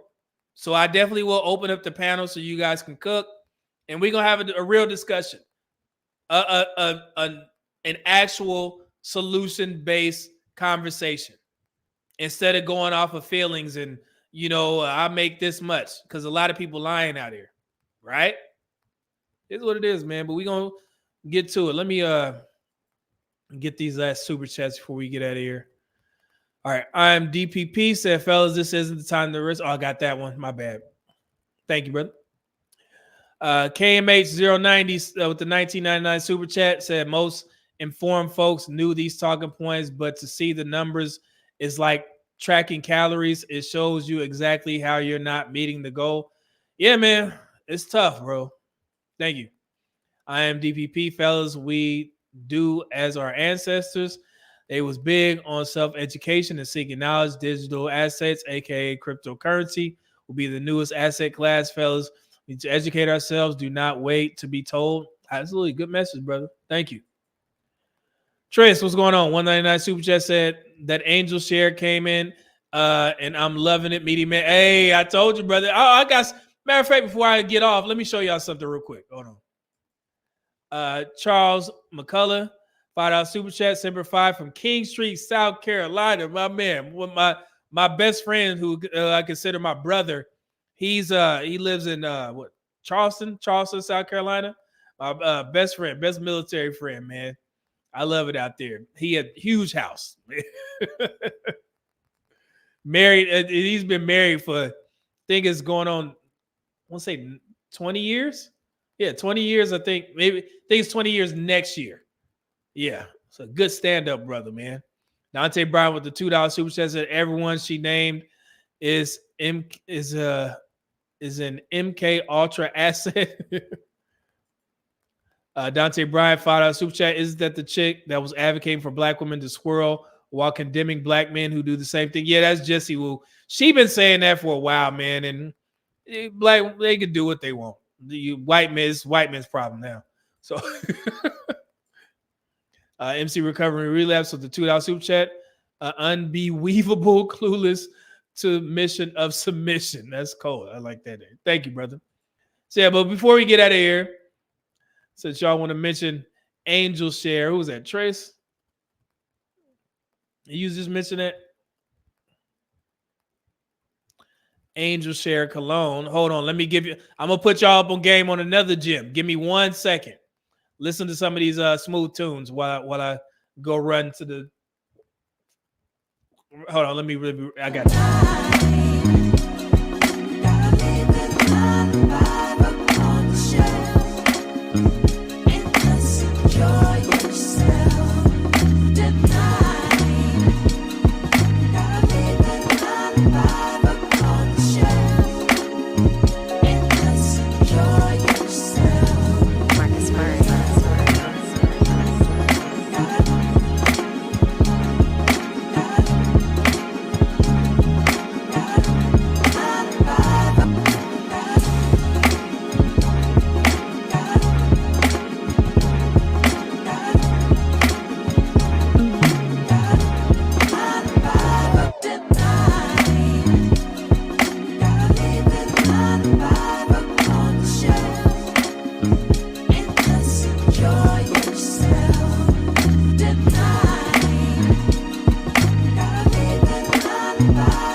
All right.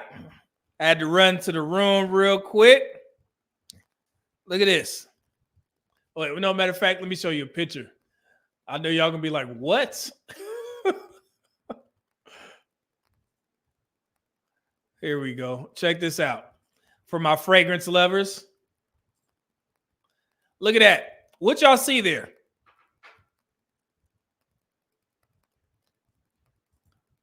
What is that picture? What is that? What does that picture look like? What are they basically saying is infused with this fragrance? Yes, guys. Killian just released Born to Be Unforgettable. This fragrance has cola infused in it. Cola. And y'all know Angel Share has Hennessy in it. Whiskey. It has cola, pop, soda. Yes. And when I tell you, oh my God. When I tell you, hey, it is amazing. It is one of my favorite fragrances, and I just got this on Sunday. My God. Don't take my word for it. You can only find this. It was just recently released in Sephora. It's typically for women, but they sell fragrances. They're high-end fragrances, but they have a deal with them to release it with Sephora. Man. Oh my goodness. Yo, citrus, cinnamon. Oh, just when you go smell it, you can just thank me. I'm serious. Y'all know how I feel about Killian, so I'm gonna just leave it at that. I'm gonna just put a bug in y'all ear. Going into the spring and the summer. Oh my God, Lord. Oh man, I just put y'all on some game. Well, yeah, hey, and it's fairly affordable too. I think this was like $120. So I mean, hey, if you into fragrances, I mean, I know you know that they can get expensive, but man, oh, ooh. Let me shout out Bo Rice. Became a member, my man. Appreciate it, good brother. Love them memberships, man. Thank you. Cola. And yeah, it does. Like when you first smell it, the first smells, the scent, you smell a little bit of hint. But once you put this on your skin, hey, curtains. Curtains. Yeah, hey, Azriel, man, let me know what you think, brother. I know you be into the fragrances, man. Mr. Donnie Mac, Tress, yeah, he said I'll blindly buy Angel's Hair. It's exquisite, so I'm definitely confident. Yeah, man. Donnie Mac, hey, I'm telling, have me smell like old fashioned. No. Duck, smell it. So that's all. People said the same thing about Angel's Hair when they found out it was infused with Hennessy. I don't want to smell like a bar. Okay. Oh man, it is amazing. Goodness gracious. Okay, let me stop reminiscing. But yeah, hopefully y'all enjoyed this show. We touched on a lot of topics. We had some education, some fashion stuff. If you guys want any more fashion content, you know, like I said, I'll do my best to try and explain it as much as possible. You know, I'm still learning, even though I got to start giving myself a little bit more credit when it comes to the knowledge that I've acquired over these past 5 years. But I'm still definitely learning, right? And I have no issues with giving y'all this information, give y'all this game, you know, passing it on to you all. But yeah, I appreciate it. So thank you, man. And thank you to everybody who donated. And I know I missed the Cash Apps. My apologies. But I want to get to my man, Marcus L. Boston, author with the $25 Cash App. Appreciate that, good brother. He said for the suit game info. Appreciate it, good brother. And Expansion Wiring Technology with the $5 Cash App. Greatly appreciate y'all donations, man. Y'all know what it is. Y'all hook me up. I really appreciate it. We spent a little over 3 hours. Yeah, I went a little bit longer, man, because y'all know the Lakers playing right now. And I was like, you know what? I'm going to stay on here, you know what I'm saying? Because I hope the Lakers can get this dub in Charlotte. You know, can't take anything for granted with the Lakers, man. I promise you. So I'll be stressing over here. Y'all don't want to see me when the Lakers game is on. If y'all would have seen me watch that damn Golden State Warriors game, you would have swore that I was going through something. Yeah. Oh man, that game and the Celtics game, I was stressing. I was out of it. The Celtics game, the Knicks game, Lord, I gotta calm down. But yeah, I'm gonna get to this game, eat something a little bit, and then we'll definitely be back this week. I'm gonna open up the panel, so please make sure y'all become members so you can get in on that. I think we'll have a great discussion about the real 50-50 conversation. The real 50-50 conversation. So yeah, so y'all enjoy the rest of the week. I really appreciate y'all staying this long and getting this, useful information, and more shows like this on the way. But until then, I'm out. Medium Man out. Peace. Thank y'all and God bless. And I'll leave you with some of this Marcus Murray music once again. Appreciate y'all. Thank you. Marcus Murray.